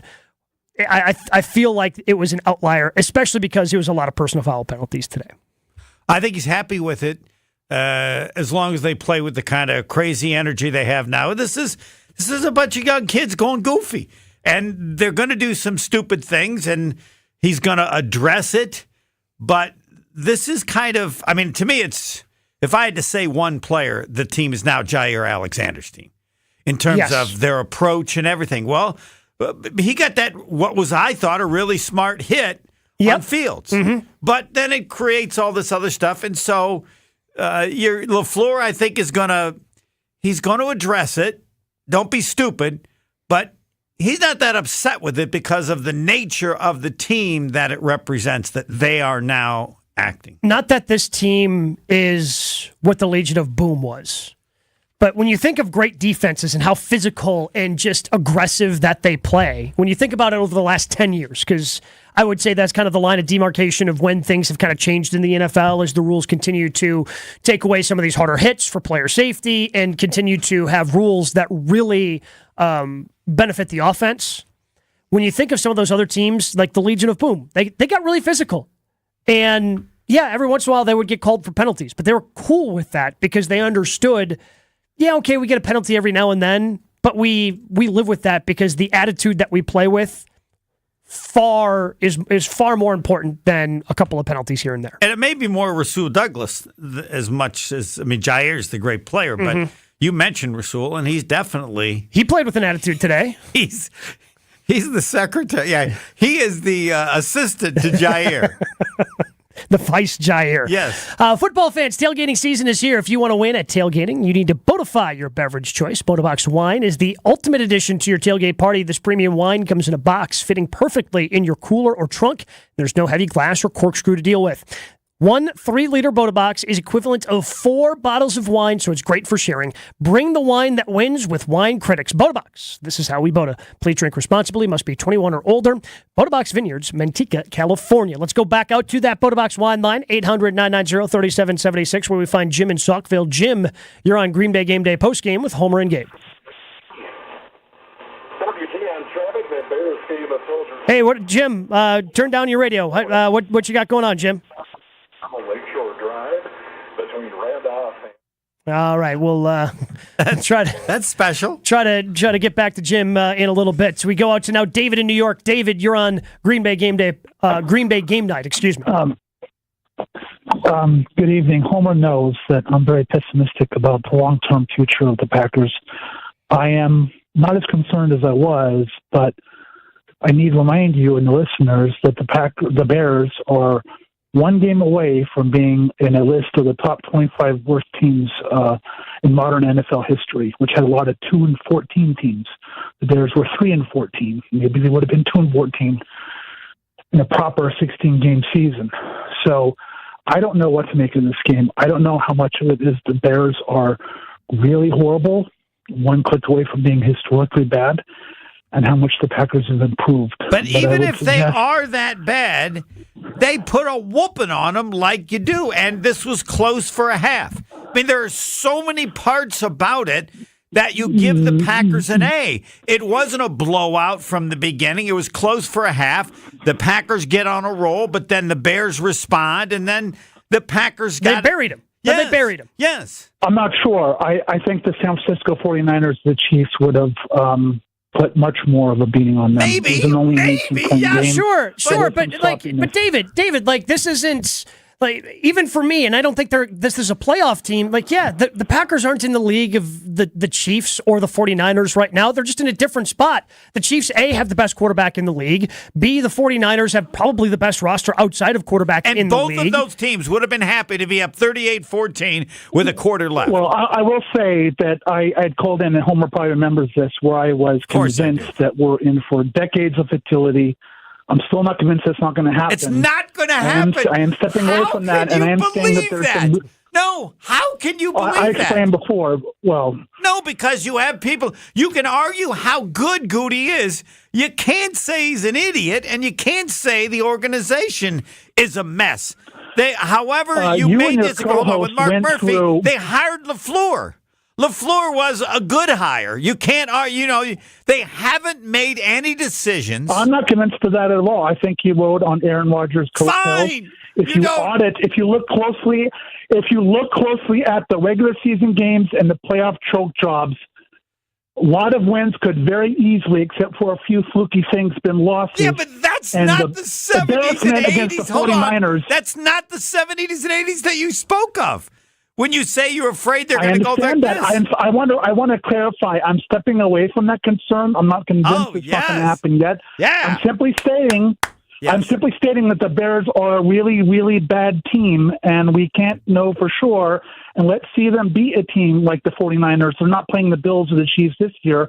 I'm not really convinced there's anyone that good in the NFC. Next week. But the Bears could be even worse than they were last year, and so you're talking about an 18-point game against a potentially historically bad Bears team. Okay, I'm glad. That sure, I mean, but so again, like as I thought it was, but anytime you win by 18 points in the NFL, like that's still professionals on the other side. Like Yannick Ngakoue is a highly paid defensive player. DJ Moore is a highly. I don't disagree. I'm just you know what I'm saying? Like maybe people need to. I agree completely. I'm just saying you need to step back. Remember that the Bears were 3-14 last year, and they could potentially be an even worse team this year. And so we don't know how good the Packers are and how bad the Bears are, but I suspect it might have a little bit more to do with the Bears being really bad. Okay, so what grade? Here's a good. What grade do you give? I give everything an A or an A+. I don't know how you can't give. I give the Packers an A- or a B+ because you're talking about the end of a 30-year period of Hall of Fame quarterback play. Which I've been thinking about a great deal. And that's all good, but you have to remember who the opposition is and remember that there's a full season, not just a full season, but, a 2 or 3 year period to find out. And also, Gutekunst, you and your co-host went through his draft picks, and there were a lot of Ds and C- and even some Fs in some of his draft picks. So right, but he's gotten better the last few Everybody years. Does. Yeah. The last 2 draft classes, I think, have a really good chance of saving his job. Give me some credit again, because I am not as doom and gloom as I was in that call a few months ago. I'm giving credit where credit's due. I'm just encouraging a little bit of caution, a little bit of breaks before people drink the Kool-Aid too hard. That's all. Yeah, we appreciate the call, David. And look, I mean, I think Homer, you even stated you still don't think this is a playoff team, which is fine. But you win by 18 points in the NFL. And maybe this is one thing we've taken for granted as Packers fans over the last 30 years of having Hall of Fame quarterback play. We hear players say it all the time. I've heard Tausch say it. I've heard Chewy say it. I've heard the former NFL players that we have, and I'm sure you're going to hear Brad Nortman say it when they start Kyle Bruston Nortman coming up tomorrow from 2 to 5. Anybody who's been in the NFL says, hey, you know what's hard? Winning in the NFL is hard. So when you win a game by 18 points, like, yeah, that's worth celebrating tonight. And That's worth looking at it. And going, it wasn't that close. Okay. Yes, 100%. They're up 38-14 after the interception with 12 minutes, with a quarter to go. Yeah, game's over. You're thinking, how are they putting up a 40 burger? So how are they getting another one? How are they getting another field goal? How are they putting up 40 tonight? Yeah, and how many games are you that far ahead? After the lead was 4 points at half, so it went from. Was it 10-6? Is that what was it at half? Yeah. And it's not that many. Like, even, this is what you do against really bad teams. Yeah. Like even if the Bears are historically bad, this is what you do. Historically bad teams, guess what, in the NFL? They come close to winning a game at some point because they're still professional football players. Right. Winning a game by 18 and it's not that close. I mean, we all know how bad I think everybody thinks Arizona is. Yeah. They were in it. They hung with and had an opportunity to beat Washington today. Yeah. And there's a chance they go winless this year. Yes. That's a bad team. It's a really bad team down there in Arizona. We can talk more about that. We can also take more of your reaction because I'll tell you what, David inspired people to call in on that Boda Box wine line, 800-990-3776. More of your calls, more of your texts. Coming up next, Packers win 38-20 over the Bears. It's Green Bay Game Night. We're back with Green Bay Game Night after this on ESPN Wisconsin and WTMJ. Spectrum TV customers, you have lost access to Disney's unrivaled portfolio of live sports on ESPN, like college football and Monday Night Football, live sports and news coverage, plus kids, family, and entertainment programming, all gone. Take action now and tell Charter you want your networks back. Go to keepmynetworks.com to learn more. Get your game on at the Island Resort and Casino with first-round picks of your favorite slots and table games. Bring friends and watch your favorite team compete on big screens. Grab game day eats in T. McSee's Sports Bar. Or celebrate your team's victory in Horizon's Steakhouse. To book your game time at the Island Resort and Casino, call 800-682-6040 today. For over 4 decades, one name has stood out as a symbol of excellence in automotive sales and service. It's the Boucher Automotive Group, dedicated to providing exceptional experiences to all of our valued customers. We will help you find the perfect vehicle within your budget while respecting your time. With 20 convenient locations, we're the one-stop destination for all your automotive needs. At Boucher, we're your trusted partner on every mile of your journey. Riding with you every mile since 1977. WTMJ's Vince Vitrano here. I played sports my entire life, been hurt a lot of times, but never had been injured until I had to stop doing the sports I enjoyed because my knee flat wouldn't allow it. I visited Orthopedic Associates of Wisconsin, where they took great care of me. I put my knee in their doctors' capable hands, and now I'm back in the gym, carrying my golf bag, pain-free for 18 holes, and playing tennis as often as I like with no issues. I'd recommend Orthopedic Associates of Wisconsin to anyone. Visit orthowisconsin.com. Bikers need protection, not just from other drivers, but unfortunately from insurance companies too. If you've been injured in a motorcycle crash, call Gruber Law Offices today. Bikers are often blamed for causing the accident because the insurance companies simply don't want to pay.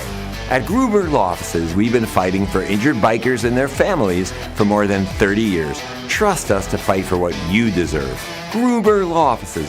One call, that's all. Hi, it's John Reitz from Great Midwest Bank. At GMB, we give back by supporting local nonprofits, such as the Alzheimer's Association Wisconsin chapter. Did you know that the local professionals who work at banks are often some of the first people to recognize early signs of Alzheimer's and other dementia in their customers?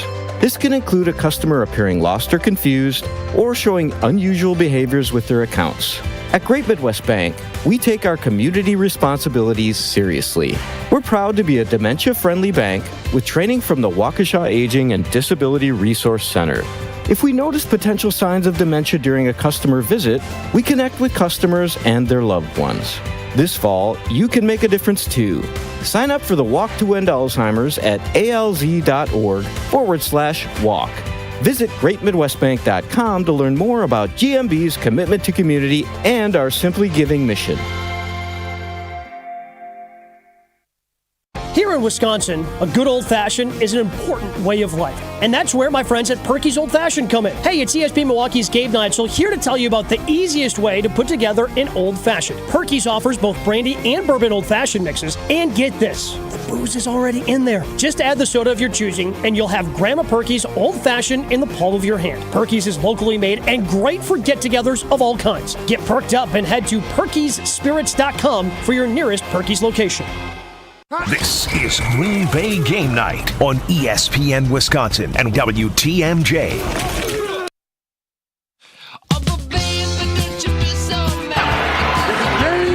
Aaron Jones remains out of the game. Fumble the Love. It bounced right to him.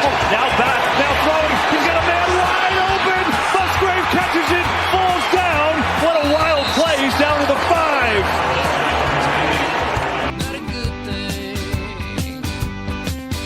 I still haven't comprehended everything that happened on that play because Love fumbled it. It was clearly supposed to be a play-action pass.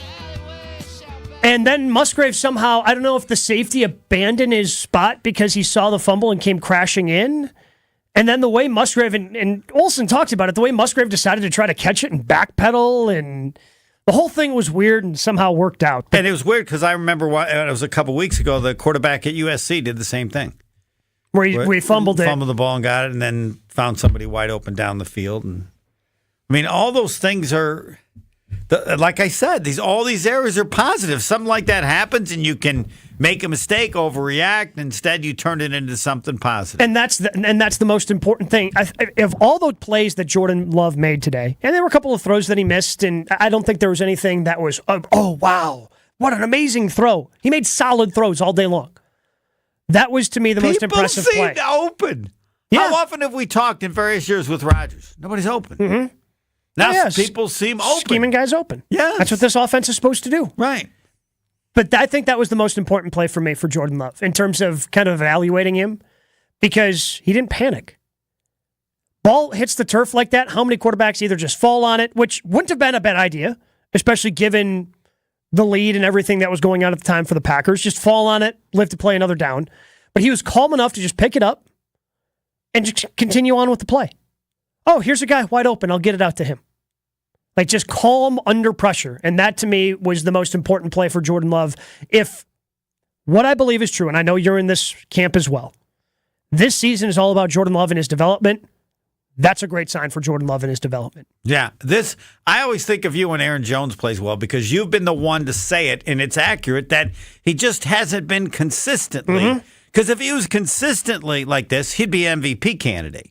Oh, yeah. In terms of his ability to do everything. He'd be talked about along the lines of, Christian McCaffrey and those top-end running backs. But instead, everybody gets upset when those lists that, ESPN and NFL Network do where they poll scouts and front office people and coaches, and Aaron Jones ends up outside the top 10 in running backs. But he needs to do it. But LaFleur needs to give him the chance. 100%. This crap of a two-man game is just off the charts. Yeah. And there may be... Because A.J. Dillon today, 13 carries for 19 yards. But we all see it. Yeah. I mean, the thought was at some point he could be, if you're old, you'd say Earl Campbell, but somebody that just runs over people. Yeah. He just doesn't do it at that level where... He's equal to Jones, but in a different way. He's just not anywhere near as good. We saw it his rookie year. His rookie year was probably his best year. It showed us a lot of that promise, and he has not lived up to that really since. I feel like he's been chasing that game he had against the Titans where he had like 140 yards. Yep. And just hasn't been able to live up to it since. 800-990-3776. That's the Boat Box One line. If you want to join the conversation on Green Bay Game Night with me, Gabe, and Homer, let's go out to Ron in Sheboygan. You're up next on Green Bay Game Night. Good evening, gentlemen. I've been waiting for this night for 3 years. That's true. I remember listening to a draft show on this very station with the two guys sitting at the mics right now. And when Jordan Love was chosen, the groans and the eye rolls and the wasted draft pick implications and the whole ball of wax. And I thought, man, these guys don't see it. It's okay, because I get it. He didn't do it on the field. But Jordan Love has met every single challenge that he's been given since the Philadelphia game last year. Every single challenge that he's been given, whether it be in training camp, practice, joint practices, preseason games, and now today. And I remember, Gabe, I don't know if you remember this or not, but I remember the following year when Justin Fields was drafted and you were very worried because you thought the Packers had wasted a draft pick on Jordan Love, and now Justin Fields is going to be the franchise quarterback that's going to lead the Chicago Bears back to dominance. Very bullish on. I love Justin Fields coming out of college. Ron, I'll tell you this right now. I love Justin Fields going into this season. I'm not very high on Justin Fields anymore. Yeah, because Justin Fields is what he is. There's no more excuses. Last year, the excuse was he has no weapons. Mm-hmm. So they spent big money. They got Chase Claypool, and they got DJ. How'd that work out today? Remember, and I just want to remind you, too, that you were all on the Chase Claypool trade. Goody doesn't make the trades when he needs to. We got to go get Chase Claypool. I'm so glad they didn't get Chase Poole. I said it at the time. He's a head case. I'm so glad they didn't get it, but everybody else was all over that. But now Justin Fields has no excuses. No. He's got the weapon. I mean, and look, I'm still going to be critical of Goody of not going out and getting a veteran wide receiver for Aaron Rodgers last year, especially because it seems like he may have made some promises he didn't live up to in that case. And I still think that they would benefit from having a veteran on this team. Like I firmly believe that, and even though they won today 38-20, like having a veteran, I've just heard Ron. I've heard too many people that I trust. Like again, I do a show with Chewy each and every day here on 94.5 ESPN. And Chewy said they were going to lose big time, didn't he? He thought it would be a close game, and he thought it was going to be a close game that they would lose. He did not think that they were going to get blown out. So I mean, sometimes you got to consider the source. I get it; these guys are NFL players, but they don't look always at the same things. And no, but you're one game ahead. Ron, yeah. So, Ron, but the thing I'm talking about is when Chewy talks about, hey, this player helped me with my development, and having these guys around there that help you with things that coaches can't help you with, like that's more than making predictions or seeing things when, again, because Chewy's on the outside of the game. He has more inside knowledge because he played the NFL. None of you are in the locker room to know. No, none of you are in the locker room to know. But I'm saying what I'm saying is, you know, but you don't. What I'm saying is, I definitely know, Ron. What I'm saying is when Chewy talks about having veterans around and helping young guys and helping that with their development, like that carries more weight than anything else. Because and who are you going to cut? Who are you going to cut? Dontanian Wicks, Malik Heath. Neither one of them deserve to be cut at this point. They've shown too much both in the preseason and. But sure, at this point, I'm just and fifth receivers. Yeah, and you're going to go. You're going to bring in a Sammy Watkins. Well, no, get rid of those guys. No, look, okay, Ron. You're getting way fired up here. I'm just saying a veteran to help out. Like I'm not.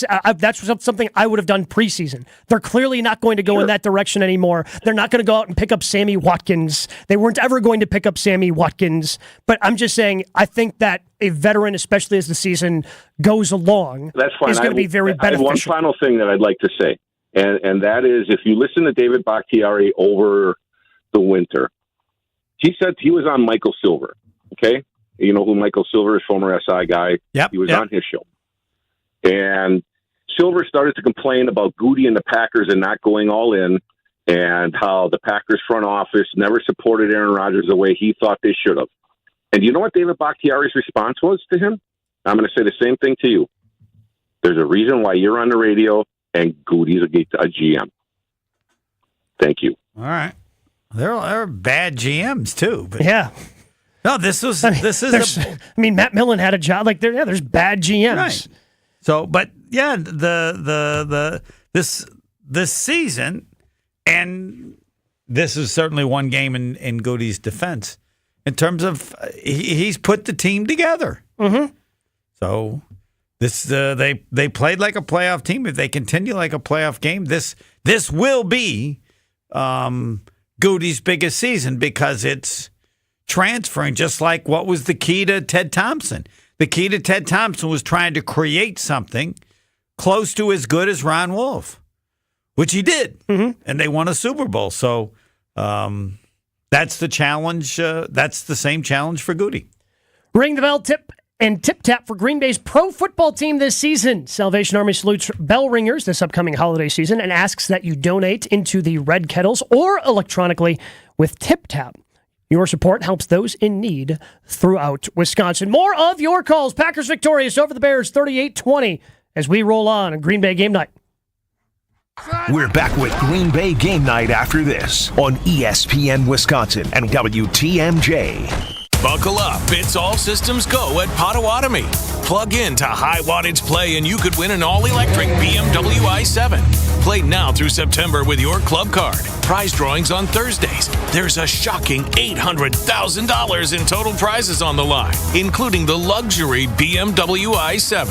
It's time to electrify your drive. Only at Potawatomi Casino Hotel. More info at paysbig.com/BMW. Must be 21 years old and a club member to play. When severe weather hits and the power goes out, do you have a plan? For reliable power and peace of mind, propane can do that. It only takes about 10 seconds for a propane-powered generator to restore power to your home. So no matter what Mother Nature has in store, you know you're prepared. Learn more at wipga.org. This message is sponsored by your local propane provider and the Wisconsin Propane Education and Research Council. What advice would you give somebody that you know that's window shopping? I'd have to say Pella Windows and Doors of Wisconsin plays at an MVP level in the replacement game. They came in ahead of time, measured all the windows, make sure they had all of the measurements. When the Pella people left, you had no idea they had been here. You just had the new window. They're great professionals, Gina, and some of the best in the world at what they do. Right now, pay as low as $19 a month per window or $75 per month on patio doors. Visit PellaWI.com today. Pella's team of expert installers start with an in-home consultation and finish with no hassle or mess, leaving nothing but perfect results that stand the test of time. Right now at Pella Windows and Doors of Wisconsin, pay as low as $19 per window and $75 per month on patio doors. Visit PellaWI.com today. $6.99 APR for 120 months. Certain restrictions apply. See showroom for details. Offers end 9/30/2023. To be labeled as bourbon, a whiskey must be distilled from a mash that is at least 51% made of this grain. What is corn? Correct. I'll take liquor for 800. A cocktail of rum, grapefruit juice, lime juice, simple syrup, and maraschino liqueur is a daiquiri named for this American author. Who is Ernest Hemingway? Correct again, Marie. You're on a roll. Liquor for 1,000, Ken. Taking a shot of whiskey and immediately chugging a beer is a quote-unquote recipe for this drink, named because it was once served to workers ending their shifts. What is a Boilermaker? Unbelievable. Tell us, how do you know so much? Well, Ken, I am from Discount Liquor, where we have an encyclopedia-like knowledge of all things alcohol. We've been a family-owned and operated business since 1960, and we've all grown up with alcohol as a second language. Our business has literally served multiple generations of Wisconsinites. In Milwaukee, on 51st in Oklahoma, and in downtown Waukesha, on Main and Barstow. Discount Liquor. Looking for your next night out? Q Club of Wisconsin is the hangout spot for watching sports, playing games, and having some drinks. Mike, what you got going on over there, buddy? Hey, Gary, there's so much going on here. We've got all your favorite teams on our TVs, more pool tables than you know what to do with, and live local bands playing on Saturdays. Plus, we got bocce leagues all summer long that we're signing teams up for right now. And, of course, our fish fry piled high on Wednesdays and Fridays. And stop by for brunch on Saturdays and Sundays at 9 a.m. Check out QClubofWisconsin.com. Right now, more than 100,000 children waiting in foster care need our help. The Dave Thomas Foundation for Adoption is focused on finding them safe, permanent homes. Learn more at davethomasfoundation.org. The end of one era on ESPN Milwaukee means the start of a new one. It's Kyle Brust and Nortman every weekday from 2 to 5, followed by the Homer Hour from 5 to 6. The debuts happen September 11th right here on 94.5 ESPN. This is Green Bay Game Night on ESPN Wisconsin and WTMJ.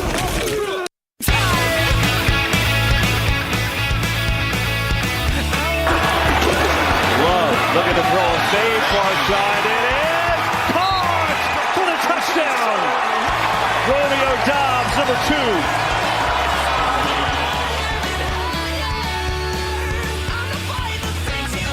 Packers are 1-0, 38-20 victory over the Chicago Bears. Along with Homer, I am Gabe on Green Bay Game Night. We still have you for an hour. Mr. Watson.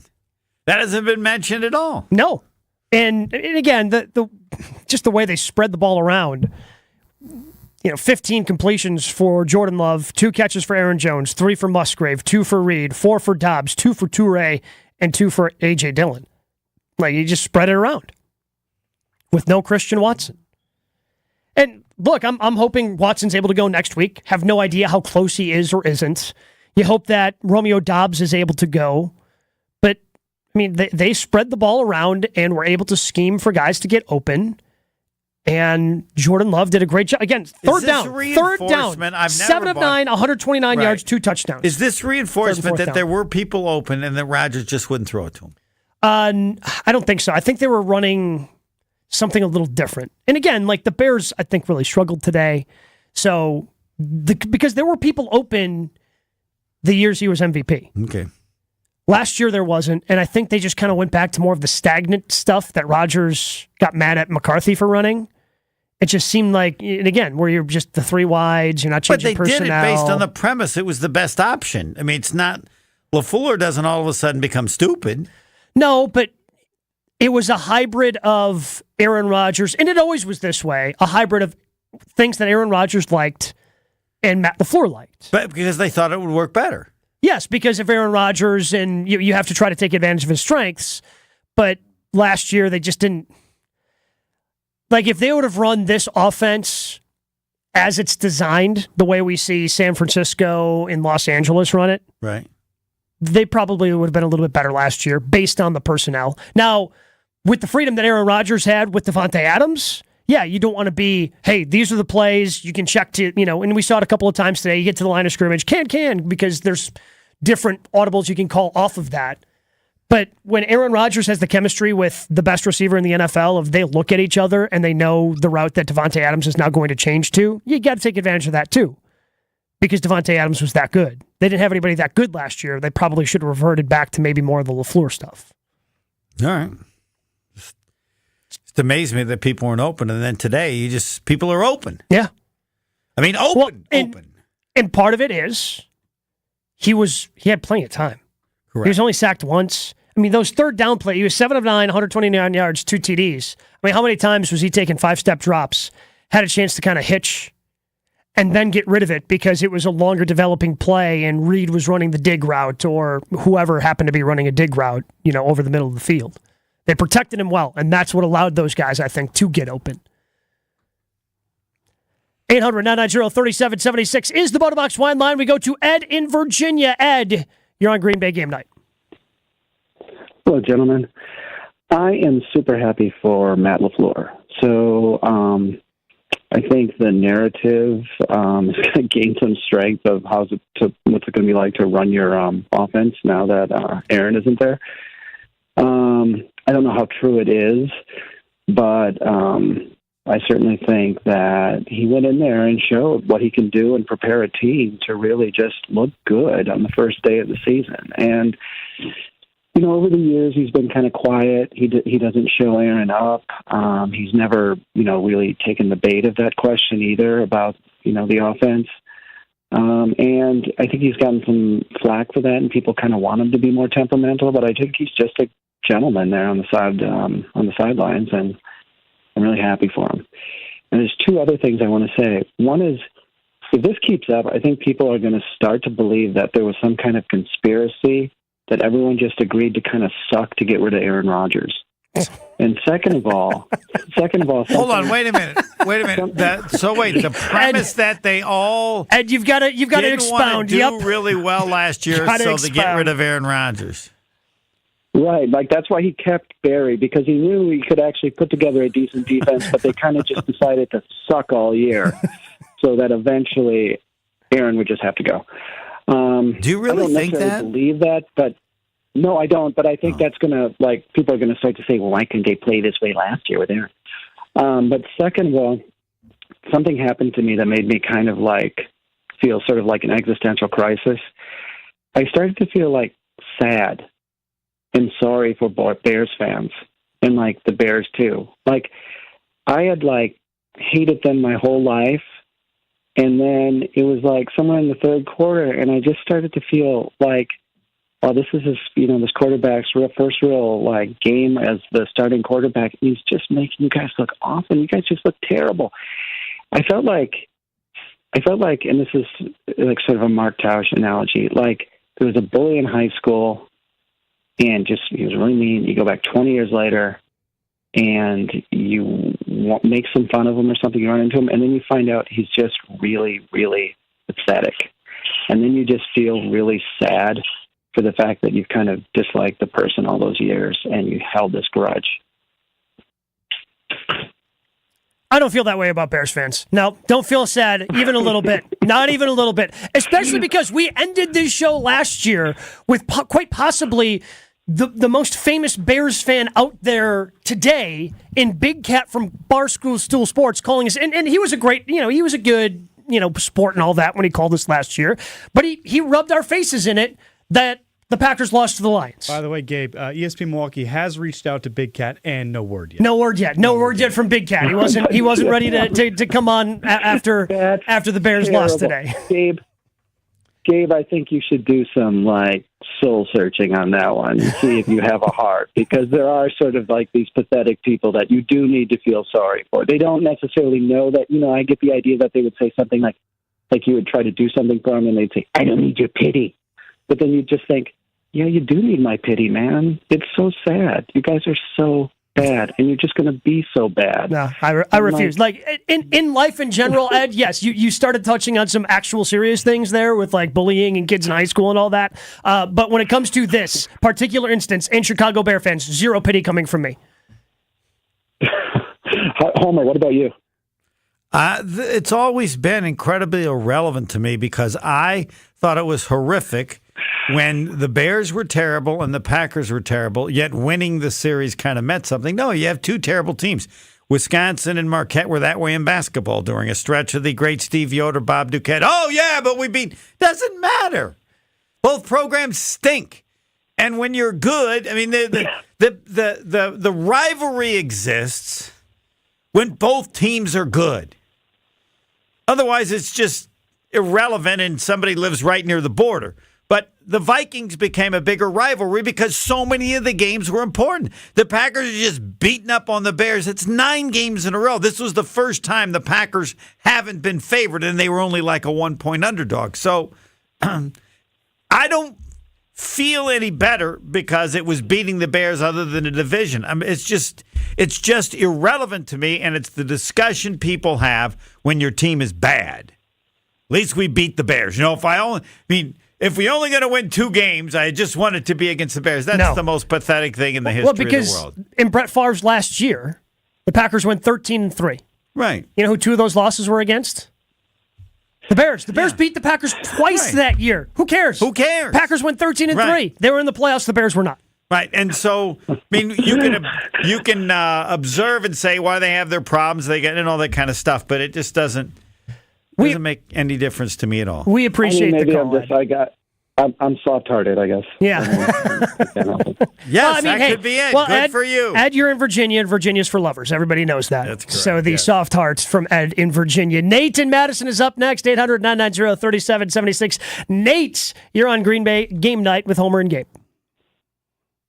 Yeah, I don't know if this was ever brought up earlier with Tausch, but if I could pinpoint an unsung hero in this game, I would say it would be the play of the special teams, because if you look, last year it was so frustrating. The Packers would get the ball deep in their own territory, and they would have to march 80, 90 yards for a score, and then it would put pressure on the defense when they would have to punt it away, and then the punter couldn't get the ball barely past the 50-yard line in some cases. So this time, when you look at the play of Jordan Love, he actually had a shorter field to work with, which gave him, in which essentially made it a lot easier for the Packers to march down the field and do what they needed to, and they pinned the Bears deep.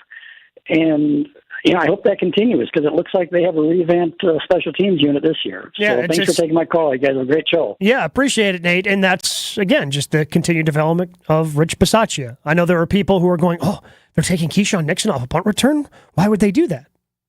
Well, Jaden Reed looked pretty good today, didn't he? Returning punts. Three returns for 54 yards, including a 35-yarder. Yeah, and those special teams become important, and the rest of your team is good. Yes. The defense is better, and it's. I just think it's massively overrated. Other than the fact that you have to have somebody that can make important field goals, but when you have weaknesses, the special teams become even more important. That you get great field position. Why? Because your offense isn't any good. When your offense is good, did anybody care about field possession during Aaron Rodgers' best years? No. Whenever they got the damn ball, they could score from anywhere at any time. When you can't do that, then yes, it becomes more important. And now when you have a defense that creates turnovers, scores points, then that's the difference. We'll continue to take your calls. We'll continue to look at those text messages on the Bodabox Wine line, 800-990-3776. Plus, Jason Wilde scheduled to join us at 9 o'clock. Yeah. We'll get Jason's reaction to the Packers' 38-20 victory. More from you coming up next on Green Bay Game Night. More Green Bay Game Night coming up on ESPN Wisconsin and WTMJ. Check out our brand new Hyundai dealership, one of the largest in the Midwest. Step inside of our state-of-the-art showroom where you can view our new Hyundai models and some of our finest certified pre-owned. We've also expanded our service center, staffed by our factory-certified technicians. And right next door, we've started construction on our all-new Genesis of Waukesha dealership. But we're not just building walls, we're building careers. So if you're looking for a career with great benefits and opportunity for growth, Boucher is the place for you. At Boucher, we ride with you every mile. It takes a team to meet just about any goal, and that's as true on the football field as it is in the office. So it's good to know that you have the Gordon Flesch Company on your side. For more than 60 years, GFC has provided cutting-edge office technology for companies of all sizes, and as the nation's largest Canon dealer, GFC delivers the latest office technology, service, and is supported by the most experienced professionals in the industry. That's business technology managed. Visit gflesh.com to learn more. Football fans, tailgating season is here, and if you want to win at tailgating, you need to Bodify your beverage choice. Bodabox wine is the ultimate addition to your tailgate party. This premium wine comes in a box, so it fits perfectly in your cooler or trunk, and there's no heavy glass or corkscrew to deal with. One 3-liter Bodabox is equivalent to 4 regular bottles of wine, so it's great for sharing. Bring the wine that wins with Wine Critics Bodabox. This is how we Boda. Please drink responsibly. Must be 21 or over. Bodabox Vineyards, Manteca, California. Earth Justice is a national legal nonprofit fighting to save lives, protect our climate, and strengthen our economy through the shift to zero emissions. Visit us at earthjustice.org. Earth Justice, because the earth needs a good lawyer. Unfiltered, shameless, and analytical. ESPN Milwaukee's next afternoon show is Kyle, Brust, and Northman. Weekdays from 2 to 5. And it debuts on Monday, September 11th at 2 o'clock. Right here on 94.5 ESPN. You're listening to Green Bay Game Night on ESPN Wisconsin and WTMJ. Field stands in, delivered, intercepted. Quay Walker's got it. Looking for blocks. Walker still on his feet. Walker's still going. Looking for the end zone. Quay Walker is in. Touchdown.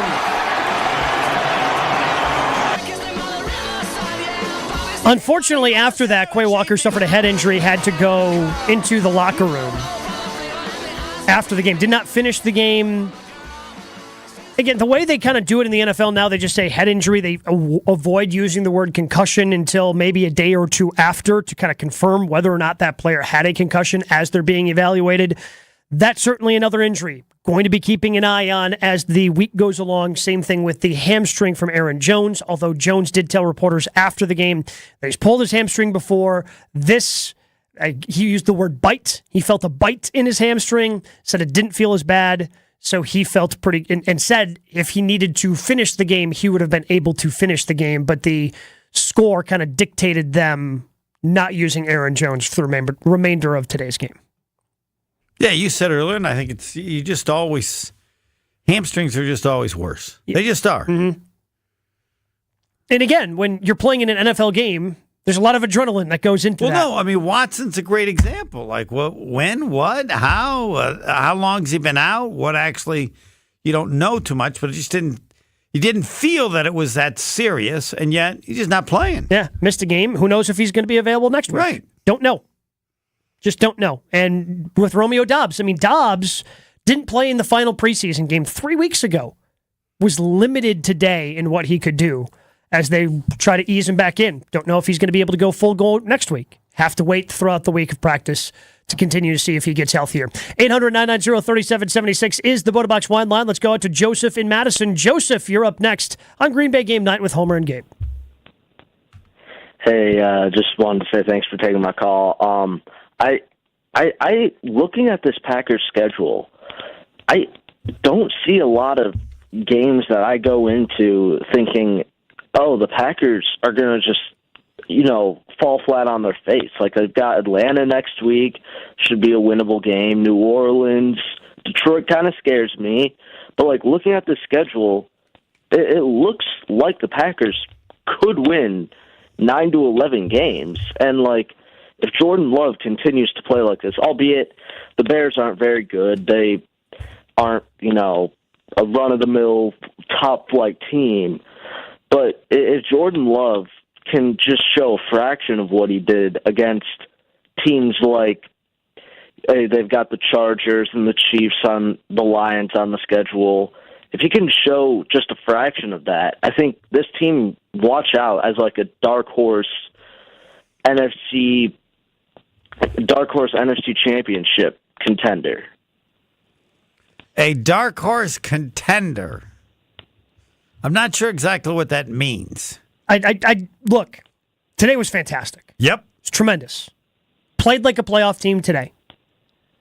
With a young team, there are going to be games like this where everything goes right, where you fumble a ball and yet you're able to pick it up and find Luke Musgrave wide open down the field.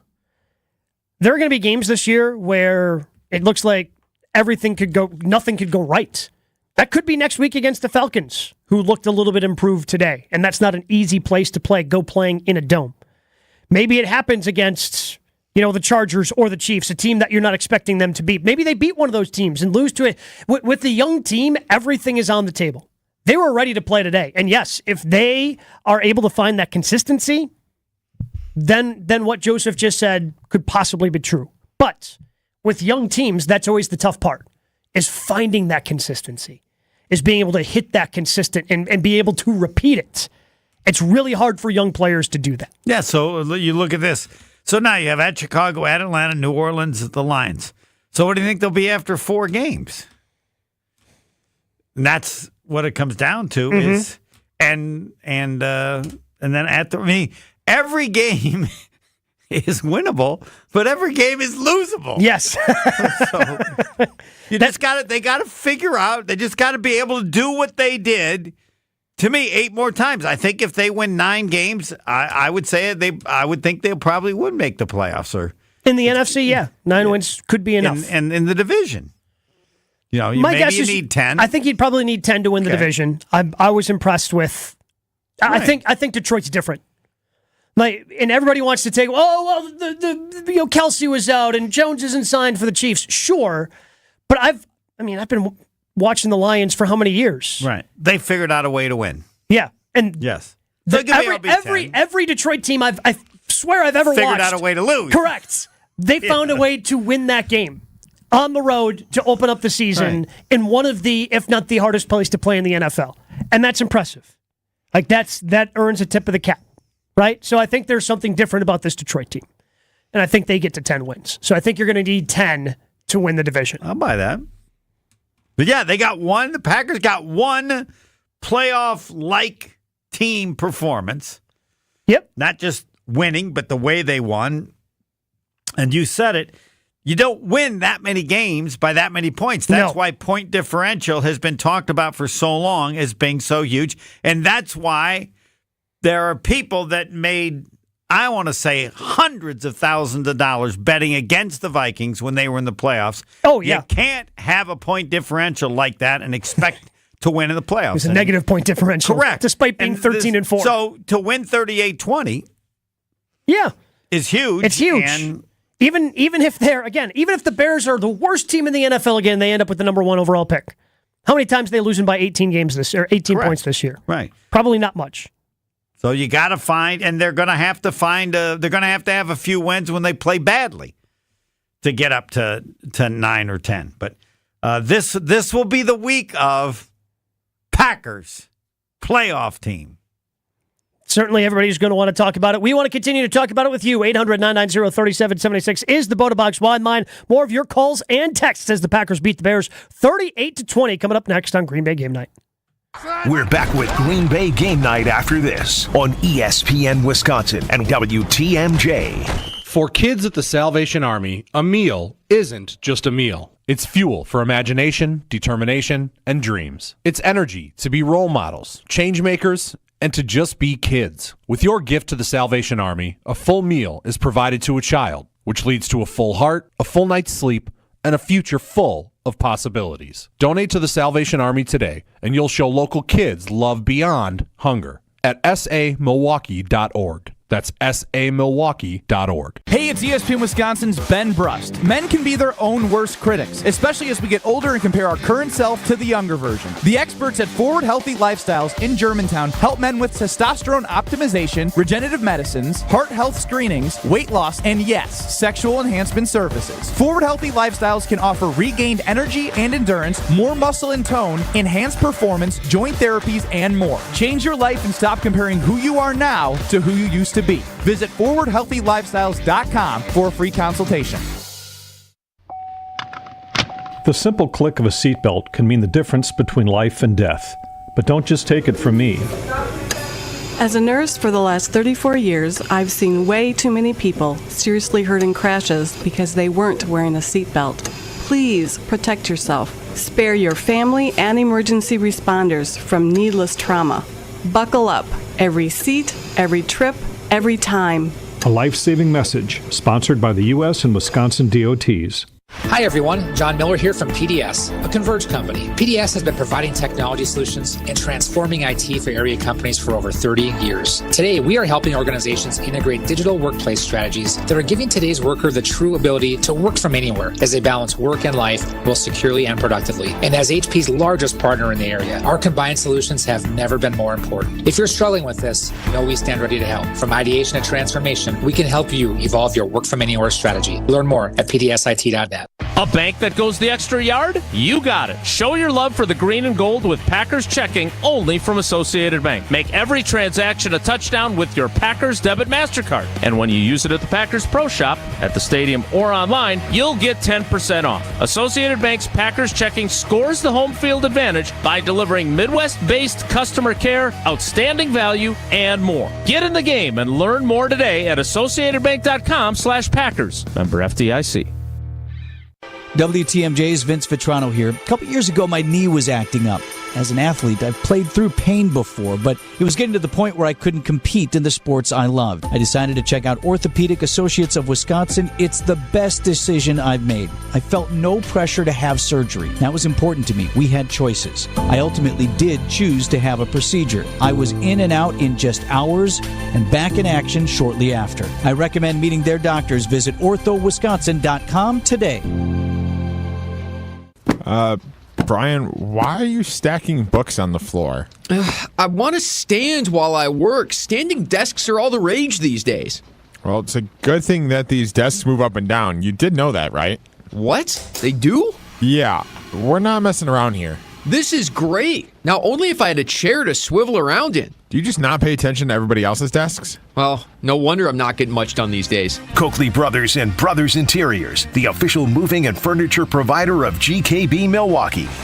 If you see something, why do you say something? I see safe for my friends. For my community. For everyone here. We all have something worth protecting, a why that unifies us. Report suspicious activity to local authorities. If you see something, say something. Unfiltered, shameless, and analytical. ESPN Milwaukee's next afternoon show is Kyle, Brust, and Northman. Weekdays from 2 to 5. And it debuts on Monday, September 11th at 2 o'clock. Right here on 94.5 ESPN. This is Green Bay Game Night on ESPN Wisconsin and WTMJ.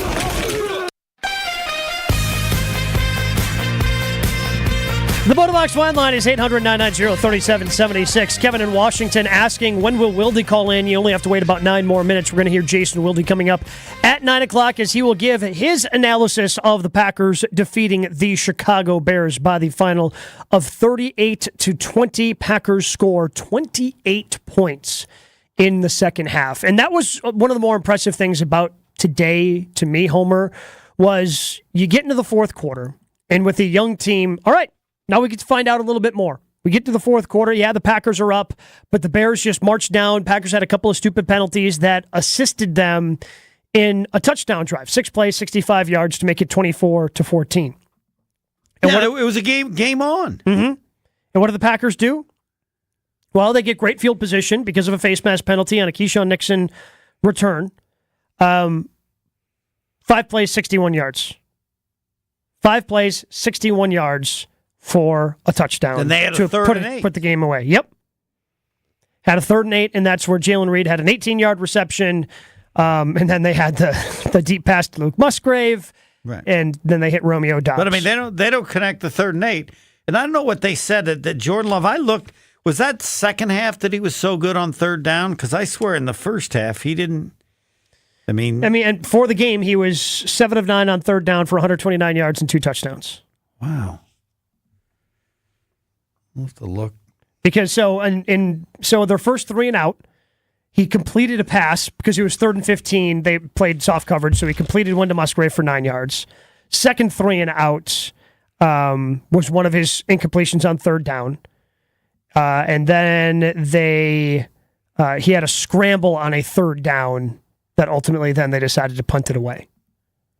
So those were the 3rd down kind of in the first half situation. So he would have been 1 for 2 early in the game on 3rd down. But yeah, second half 3rd down, he was lighting it up. 3rd and 4th down, I should say, was the 7 of 9 for 129 yards and 2 touchdowns. And that's big. When the defense is looking to get you off the field and you do that, that's tremendous. That's tremendous from Jordan Love today. I mean, he gets an A. If this season is all about the growth of Jordan Love, game 1's an A. We'll see what game 2 is, but game 1, it's a resounding A from Jordan Love. Yeah. Well, not everybody likes quarterback rating. I think it was at 120. When you throw touchdown passes and don't throw interceptions, that's the definition of great quarterback rating by one Aaron Rodgers. Yep. Yeah. And you're always going to have, in this system, you're always going to have reasonably good completion percentage. Yeah. If, as you said, you have enough time to throw the ball and you aren't forced to do things before or where you really don't want to do it. And that was the thing. As the game went along, Jordan Love just got better. Because in that first half, as you mentioned, there were times it took him a while to get above 50% in terms of the completion percentage. He had more incompletions than completions for a long time in this game. And in the second half, I'd love to see what the overall second half numbers were, because that's when he played his best football. I don't know if it was nerves. I don't know what it was in the first half, but he played a lot better in the second half than he did in the first. Right. They only had 100. I don't know what is 78. The yardage in the first half was incredibly small of him throwing in everything. Well, partially because you had no Aaron Jones. Yeah, that was, for whatever reason, he wasn't in the game for a couple of those series in the second quarter. He was in the first series of the game, and then I don't think he came back. I'm not sure if he was back in the rest of the first half. They went 3 and out. I don't think he was on the field for any of those 6 plays.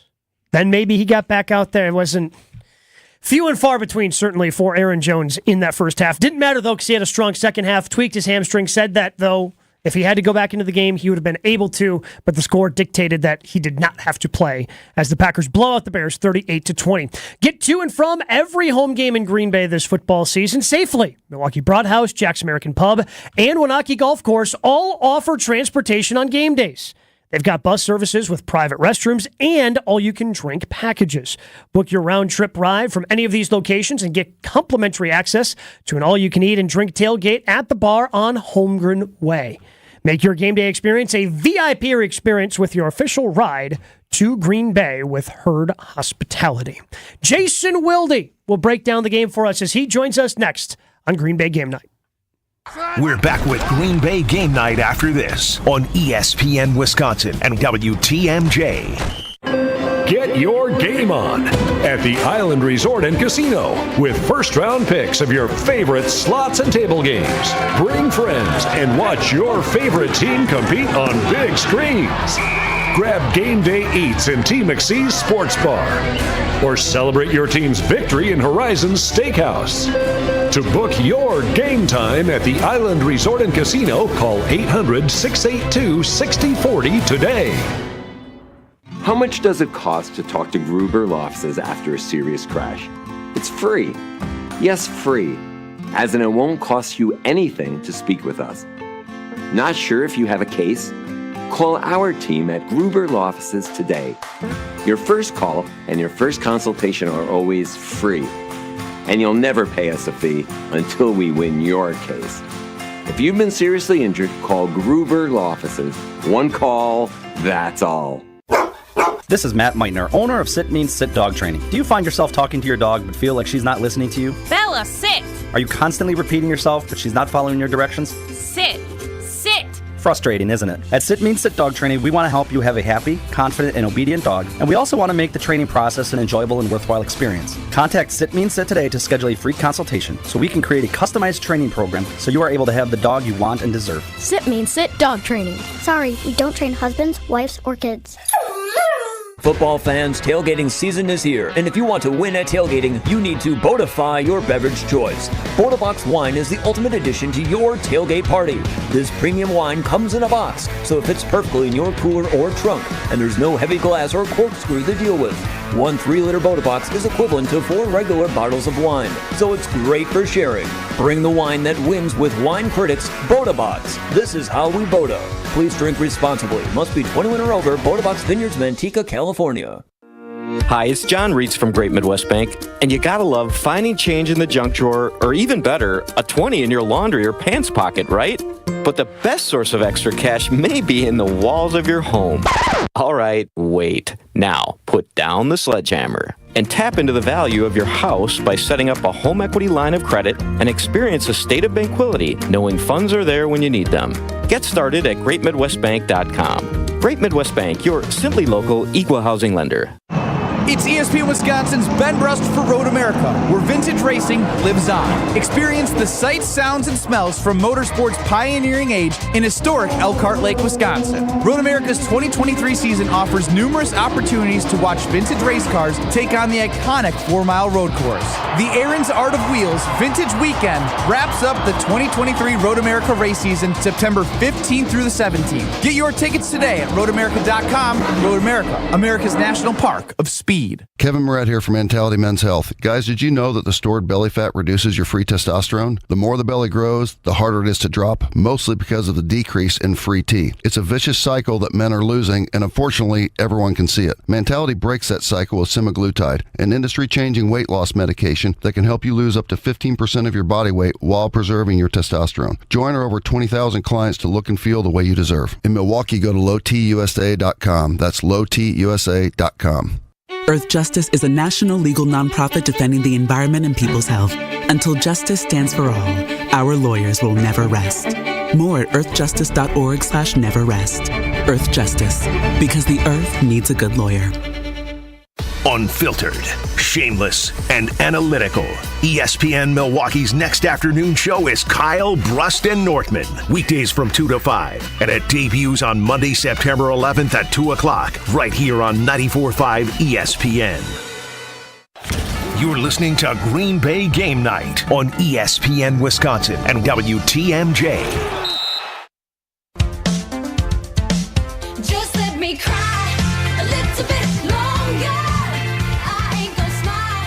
Packers victorious 38-20 over the Chicago Bears. 1-0 on the season are the Packers, and to help us break it down, we welcome in our friend, our teammate, we welcome in Jason Wilde.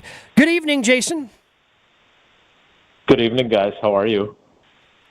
Awesome. They boat raced him. They dog walked. They just whooped them up 38-14 with 12:32 to go. Thanks for asking. Yeah. Glad to hear you're so great. I'm great, too. You know why? Why? Because Jordan Love was really good today. And look, there are a lot of things that you can say that I am. You can say that I'm sensitive. True. You can say that I'm long-winded. Also true. You can say that I'm a helicopter parent. I can't say that I'm not your kid, so I can't. You oversell that. That's not true. You're but just you're a familiar special with my parent. work, Yeah. You're a special parent. He is. So He does stuff with his kids I would have never done. I'm sorry. I'm not driving you that far. I don't care how bad you want to do whatever it is you want to do. No. Okay, sorry. You can say I'm a grudge holder. You can say that when someone says they don't want me to do something, but I am insistent on doing it, like calling Homer the ghost of Wisconsin sports radio history, I don't stop, and I'm stubborn. But I'll tell you what else I am. I am someone who can admit when they are wrong. Now, Paula, that is not on her list of things that she does, but that's another discussion for another day and for our marital therapist, which we don't have. We're great. I'm really lucky to be married to her. But they were damn good today. Now, do I think the Bears stink? I do.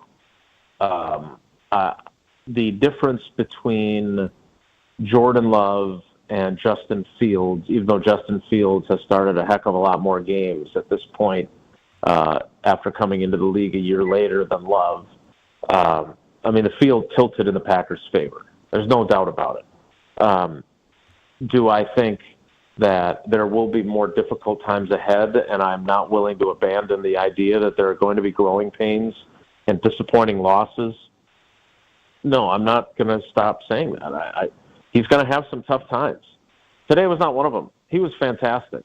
He wasn't perfect, but he was everything you could have possibly asked from his first start as QB1, which, by the way, even Jordan struggles with that. He keeps calling it his first start, and then he corrects himself because obviously he started in Kansas City in 21. But everything you could have asked for from him today, he delivered. He was still the thing that we already knew about him is that he's calm and he's poised and he doesn't get rattled, and there was no doubt that was the case. But like some of the plays that he made with his legs. Now, should he slide? And did I get a laugh out of him when I asked him if he ever considered that? And he said that he had talked to his agent and told him he was going to run somebody over today, and his agent said, "Please don't do that." But he's a competitor. Yeah, he could have done that a little bit better. They did have the 2 3-and-outs on the second and third series after the Bears, gave him the ball at midfield with that third and fourth direct snap to Cole Kmet, and then a guy who's known for being a good runner can't get 6 inches. That was helpful to that first drive to get them a lead, but everything you could have asked for them to do and for Jordan Love to do today, he didn't make any mistakes. You saw his counterpart lose a fumble. You saw him throw an interception that turned into a pick 6. You didn't see Jordan make those types of mistakes. So, look, he was magnificent. I would just say to those folks, and I don't know how many of them there are, and Homer tells me not to worry about them, but I have never been rooting against Jordan Love. And Jordan certainly knows that from our conversations in the locker room. But I still have things that I want to see more of. But today, for this night, there is no reason for you to keep your enthusiasm and excitement about Jordan Love under wraps or in check. And frankly, the Packers clearly aren't, because listening to that locker room as we waited for Matt LaFleur to come into the interview room, the cacophony that was coming out of there and the excitement that was coming out of there when they gave Jordan Love a game ball, Matt LaFleur came in and said that there is a big-time belief in him in that locker room. And I almost got Jordan to tear up. That was my goal. I came up a little short, but he definitely got emotional when I asked him if he was aware of how much his guys supported him and loved him and how much it meant to him.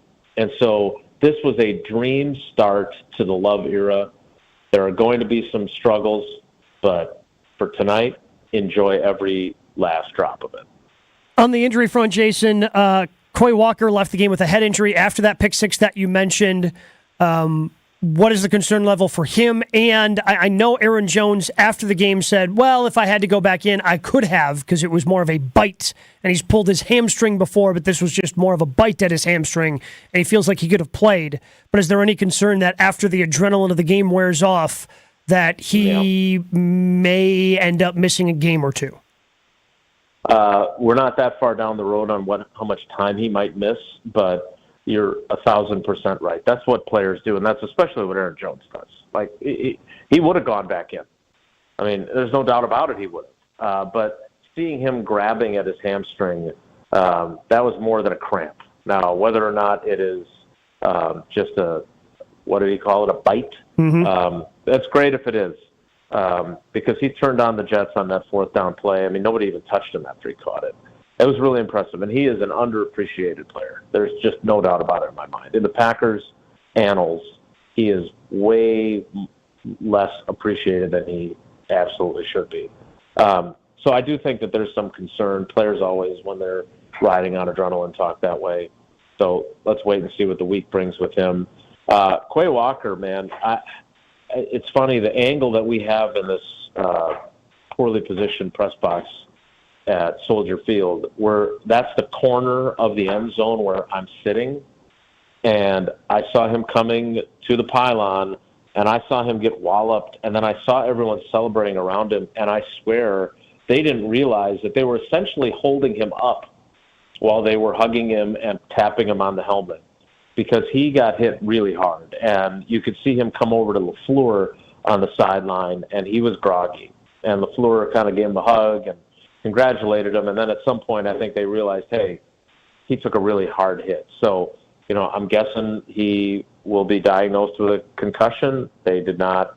They just said he was being checked for one. We don't know if he actually was diagnosed with one, but I would think he'll probably be in the concussion protocol. We'll learn tomorrow. So beyond that, though, for a team that came in, without Christian Watson and with Romeo Doubs on a snap count, and with Rashawn Gary coming back from his ACL on a very limited snap count, I think they got out of here pretty healthy. Jaden Reed had that one play that was a little scary at first. I thought he'd really hurt himself.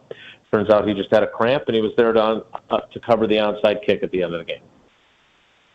Jason, I just thought they played like a playoff team. It doesn't mean they're a playoff team, but this is what a playoff team does. They just whooped up on another team, even when the team came back and made it reasonably close. And as much as you appropriately talked about Jordan Love, I just thought it was the team. I mean, he was fine, but everybody was fine. Everybody did everything. Yeah, and look, Matt LaFleur has tried to say this repeatedly, but he also understands how this business works. It's a quarterback-driven league, and the focus is going to go on the quarterback. Yes, I feel like I actually talked a lot about Aaron Jones there. Jair Alexander followed DJ Moore. He had kind of a quiet day, I thought. Interesting that having your number one corner match up with the number one wide receiver sometimes turns out to be a good idea. Might want to try that more often. I thought Romeo Doubs, who, again, did not play a ton, certainly didn't play as much as he normally would, he could play it. I mean, I don't think he takes a back seat to Christian Watson for anything other than the downfield balls that Christian Watson and his speed are capable of creating. But don't they both take it down downsize sure to the running back why does he not play? Why does Aaron Jones not play the whole rest of the first half? What is? Yeah, I think this is like the new parlor game that everyone loves to play, and it goes all the way back to McCarthy. Look, he's not a big guy. I know he's really adept at turning his body and making sure he doesn't take any direct hits. But again, I don't know how you can criticize LaFleur for, he got 5 touches on the opening drive. They had 2 3-and-outs after that. Because he wasn't on the field. That's why they were 3-and-outs. Right, nobody is on the field all the time as a running back anymore. Nobody does that. How much? Except maybe Derrick Henry. Well, but what? And by rationing his work and then playing him a lot to start the second half. Like, look, I thought that the turning point of the game was, Love misses Musgrave down the field on what should have been a 56-yard touchdown. On the very next play, Love hits Reed for 30.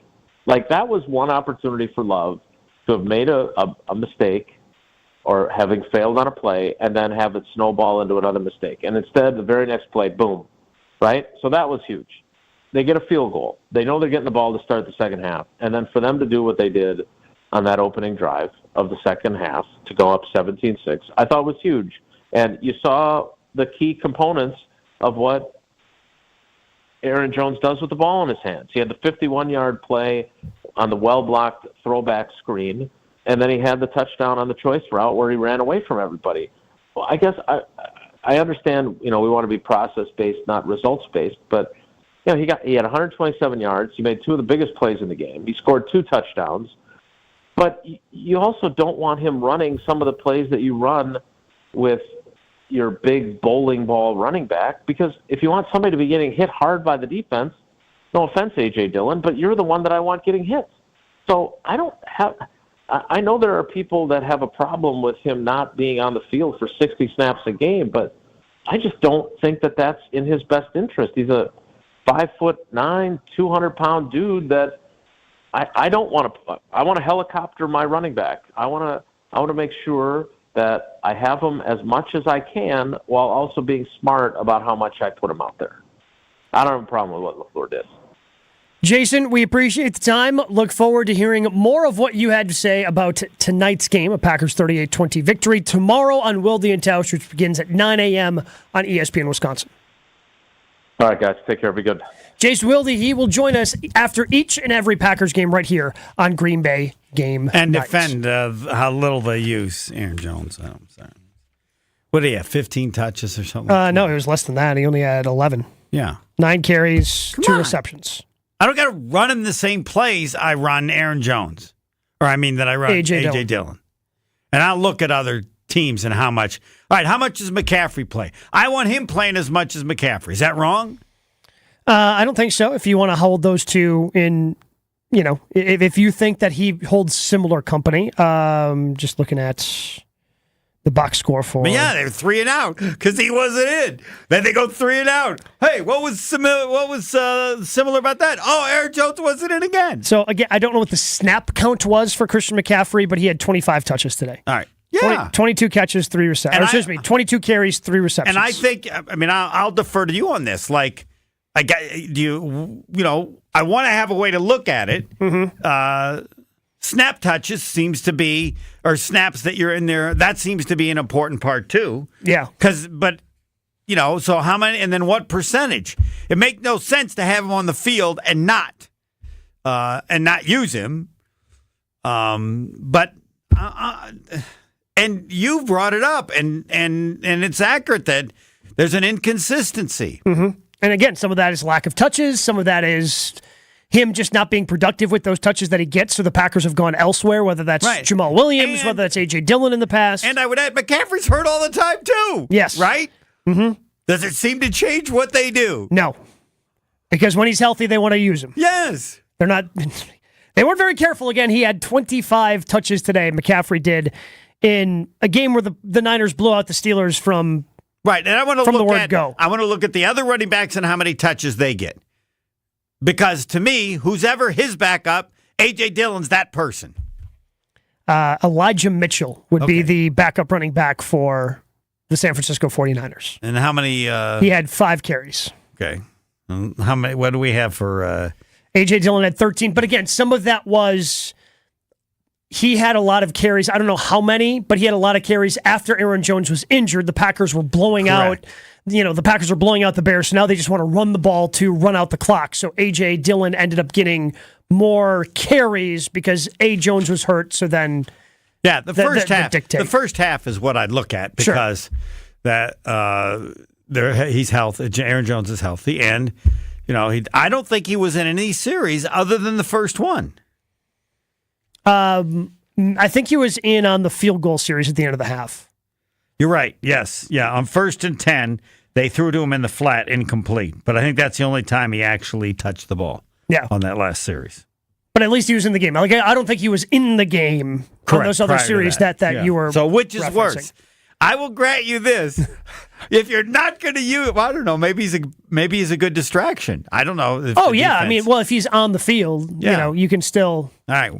We're going to come up with some numbers, but the premise is basically this is not a 2-man show. He's Homer. I'm Gabe. We'll wrap things up. Give our final thoughts on tonight's Green Bay victory over the Bears, 38-20. Again, you can join the conversation at 800-990-3776 on that BotaBox Wine line. Final segment is next on Green Bay Game Night. More Green Bay Game Night coming up on ESPN Wisconsin and WTMJ. It's football season at Circa Resort and Casino in Las Vegas, featuring the best pool in history, Stadium Swim. 3 levels, 6 pools, and a 143-foot diagonal screen. Stadium Swim is America's favorite place to watch football. Located at Circa Resort and Casino, open 365 days a year, and it will be the place to be for Green Bay's first ever visit to Las Vegas. Plus, the ESPN Wisconsin team will be live on site. Book your stay today at circalasvegas.com. That's circalasvegas.com. To the best crew in baseball, this is for you. Join Brewers Fan Appreciation Weekend September 15th through the 17th. As a special thank you, enjoy buy one, get one beer on Friday the 15th. Gate giveaways all weekend, including 2024 Brewers ticket vouchers. And a Fan Appreciation Night William Contreras bobblehead giveaway on Saturday the 16th. Grab your seats at brewers.com/fan appreciation. You want to feel important. You want to be a part of something bigger, something that matters and can help change things. You want to feel like you belong. We know. We felt that way too. And that's why we did something about it. We aren't just Army National Guard soldiers. We are normal people just like you. And together, we can make a difference. Take on your legacy. Visit NationalGuard.com to find out more. Sponsored by the Wisconsin Army National Guard. Aired by the Wisconsin Broadcasters Association and this station. That to-do list you have needs one more thing. Chill. It's an easy thing to do. Just crack open an ice-cold Coors Light and chill. Take the afternoon off and binge watch anything. Go to happy hour and stay for a couple hours. Who's counting anyways? Or hang out with just your dog, because you've had enough human interaction this week. Whatever you do it with a Coors Light. Mountain cold refreshment made to chill. 2020 Coors Brewing Company, Golden, Colorado. Celebrate responsibly. Look at all this space I have on my desk. Finally, no more clutter. I know, right? Plus, now I can actually see everyone and talk to them whenever I want. Would you stop trying to ask people if there are more doors or wheels in the world? Speaking of wheels, these chairs, woo! I've never been more comfortable at work. Coakley Brothers and Brothers Interiors, the official moving and furniture provider of GKB Milwaukee. It's Chevy truck season, and with a Chevy Silverado, there's no such thing as an uphill battle. With a Chevy Silverado, you can take on the mountains, or you can move them. Because with impressive towing capability, an available 13.4-inch diagonal touchscreen, and the choice of powerful engines to pick from, whatever your mountain, there's a Silverado with the capability you need. Visit WisconsinDriveChevy.com. Big players show up in big games. Donald Driver and Cousins subs are no different. With the football season upon us, Double D and Cousins are teaming up to offer 80-cent delivery now through Sunday, September 24th on any order of $20 or more. Simply order your favorite subs and sides online or on Cousins mobile app, and we'll deliver them to you. And don't forget, we now offer Apple and Google Pay. Cousins subs. We believe in better. With a local Milwaukee team, Fifth Third Bank knows what success looks like. They've been serving businesses and individuals in the area for nearly 15 years, including a long-standing commitment to the healthcare industry. From expansion to technology to reducing the risk of fraud, Fifth Third offers a full suite of financial services and solutions across the healthcare spectrum to meet the complex moments you're navigating. Fifth Third Bank, National Association, custom solutions built around your goals, member FDIC. You're listening to Green Bay Game Night on ESPN Wisconsin and WTMJ.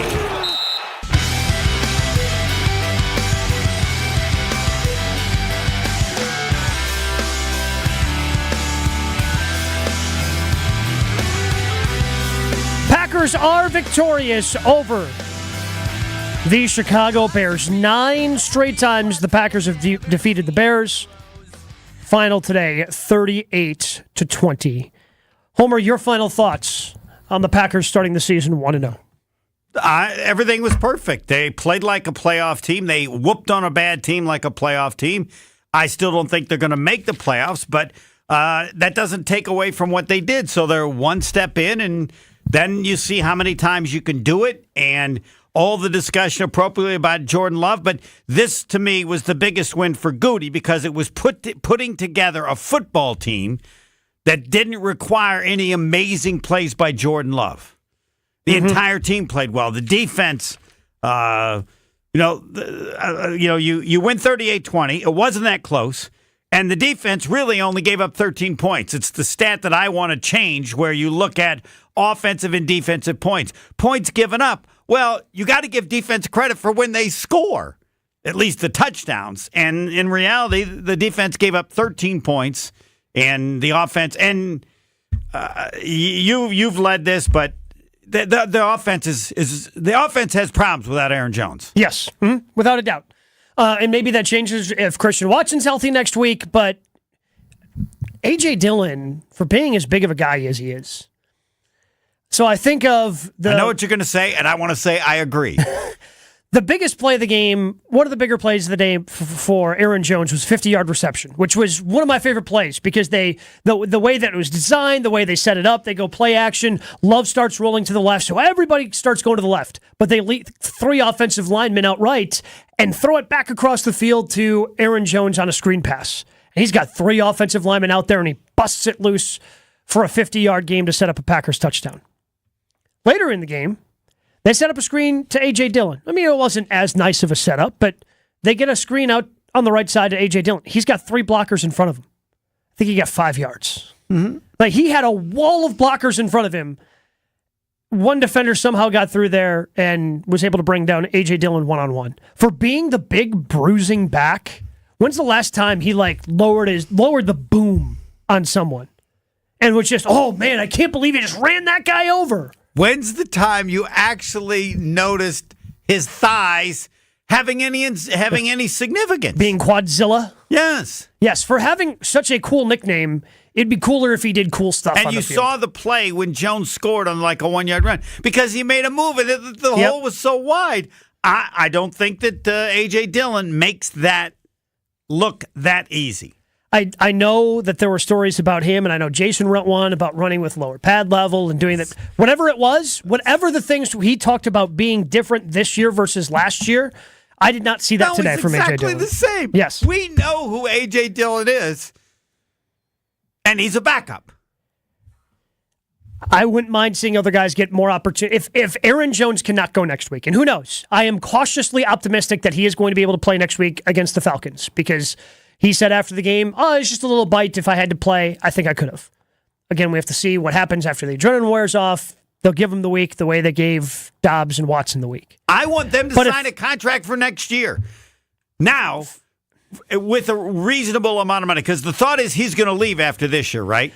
Well, so he's got a cap hit of $17 million, a base salary of $11.1. It's going to be interesting to see what they decide to do. Figure out what you got to do next year within reason. Yeah. I mean, they could just let it roll. Just have him play for $17 million against the cap.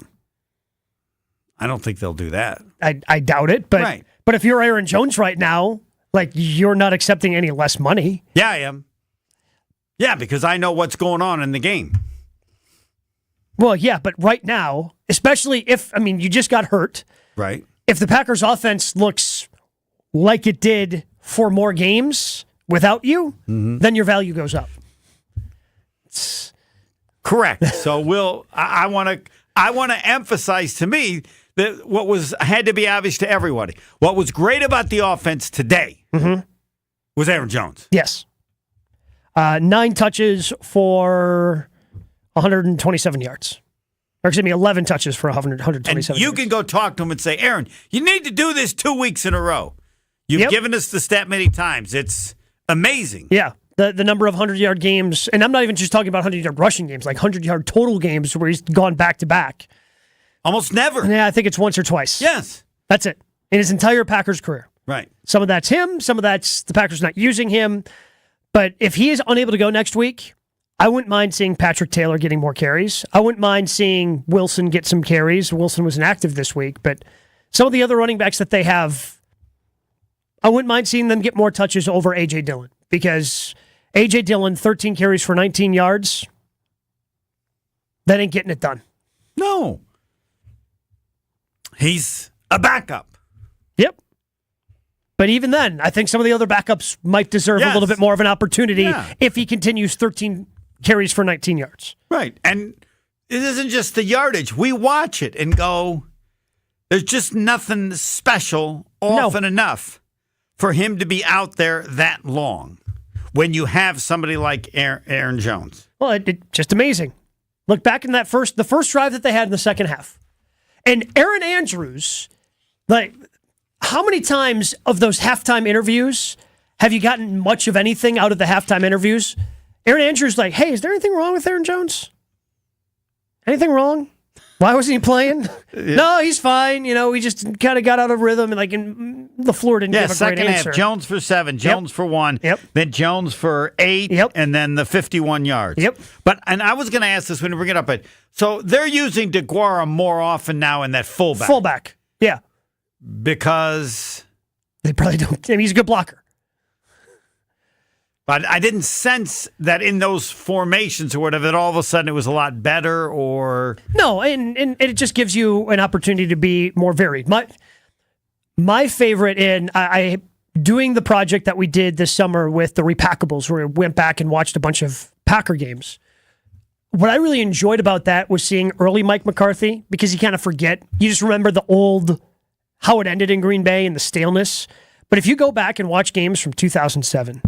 from 2011, 12, the way the Packers were multiple, and they would have so many different formations and so many different personnel groups that be rotating in and out of the games, that's what made, I mean, there was a series where Mike McCarthy went 5 wide, and then he went full house backfield, right? And that's what made him such a good play caller at that time for the Packers. Having that fullback on their roster allows them to be multiple. Be able to, we're going to go 2 tight ends. No, we're going to go more traditional. We'll have a fullback back here. And just allows them to do something different. But they never did that with Rodgers. No, because Rodgers liked it. Again, part of it was, I think this probably had something to do with McCarthy's time in Green Bay.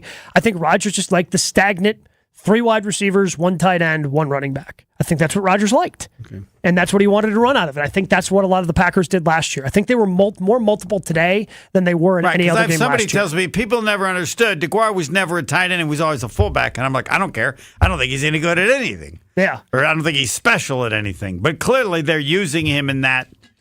And not that he's going to be Kyle Juszczyk, but... No, we know he's not. Yes. But that's the type of role they probably want him to play. Okay. Where you're a good blocker, and I mean, he's not going to get the receptions probably that Juszczyk gets, because they'll throw him a bone out in San Francisco and get him a couple of touches here and there. I don't think they're going to do that for DeGuara, but they just like him in that fullback role because they think he can block. All right. Well, I just noticed he's like Mercedes Lewis, but a little more athletic, so they use him as a fullback. I just don't remember. I mean, I'm writing down every time. He's in there again. He's in there again, and then he's in there again, and they like him leading the way as the fullback. Right. All right. Packers win 38-20 over the Chicago Bears. We'll be back next week, breaking it all down with you. But don't forget, tune in tomorrow. React with us all day long, whether it's on WTMJ, whether it's on ESPN Wisconsin, with Wilde and Tausch, with Jen, Gabe, and Chewy, with the Homer Hour. Brian Balaga tomorrow? Yes, he's probably put in 50 hours of research. He watches the game and then says, I got to go watch the tape again. Like, that's going to be one segment. What the hell do you have to watch the game a second time? You played in the league. Yep. I would think every time you see something, it's just pretty easy to notice. And I want to ask him, what the hell do you have to watch a second time? Can't wait to hear that conversation on the Homer Hour tomorrow with Brian Balaga. And, of course, that'll be 5 to 6. And then the debut tomorrow from 2 until 5, you will get Kyle, Brust, and Nortman. KB and tomorrow from 2 to 5. Brand new lineup. React with us tomorrow and join us next week after the game, after the Packers take on the Falcons next week on Green Bay Game Night. Buckle up. It's all systems go at Potawatomi. Plug in to high wattage play and you could win an all-electric BMW i7. Play now through September with your club card. Prize drawings on Thursdays. There's a shocking $800,000 in total prizes on the line, including the luxury BMW i7. It's time to electrify your drive. Only at Potawatomi Casino Hotel. More info at paysbig.com/BMW. Must be 21 years old and a club member to play. It's time for the Ortho ASAP Minute from Orthopedic Associates of Wisconsin. I'm joined by Dr. Rick Papandrea. What's the process when deciding if someone needs surgery or not? The surgeons here are just that. We are surgeons, but all orthopedic surgeons evaluate a patient and attempt to get them better without surgery. And then we have other non-surgeons here as well. Everybody is coordinated to get people better. And if we can do that without surgery, great. It's typically the best way to get somebody better. But there are just certain injuries that won't get better on their own. They fail to get better without surgery, or they're clearly such that they need surgery. Does someone's personal interest and feelings play into medical decisions? We have to look at the patient and decide what's best for them. It's always good to ask the doctor, what would you do? But I always turn that back around and say, well, I'm not you. Let's look at what you need, because some patients may have the exact same sort of needs that I have, but what I need or what I think will work isn't always the best thing for the patient given their specifics. The Ortho ASAP Minute is sponsored by Orthopedic Associates of Wisconsin. There is a difference. Here in Wisconsin, a good old-fashioned is an important way of life. And that's where my friends at Perky's Old Fashioned come in. Hey, it's ESPN Milwaukee's Game Night, so here to tell you about the easiest way to put together an old-fashioned. Perky's offers both brandy and bourbon old-fashioned mixes. And get this, the booze is already in there. Just add the soda of your choosing, and you'll have Grandma Perky's old-fashioned in the palm of your hand. Perky's is locally made and great for get-togethers of all kinds. Get perked up and head to perkysspirits.com for your nearest Perky's location.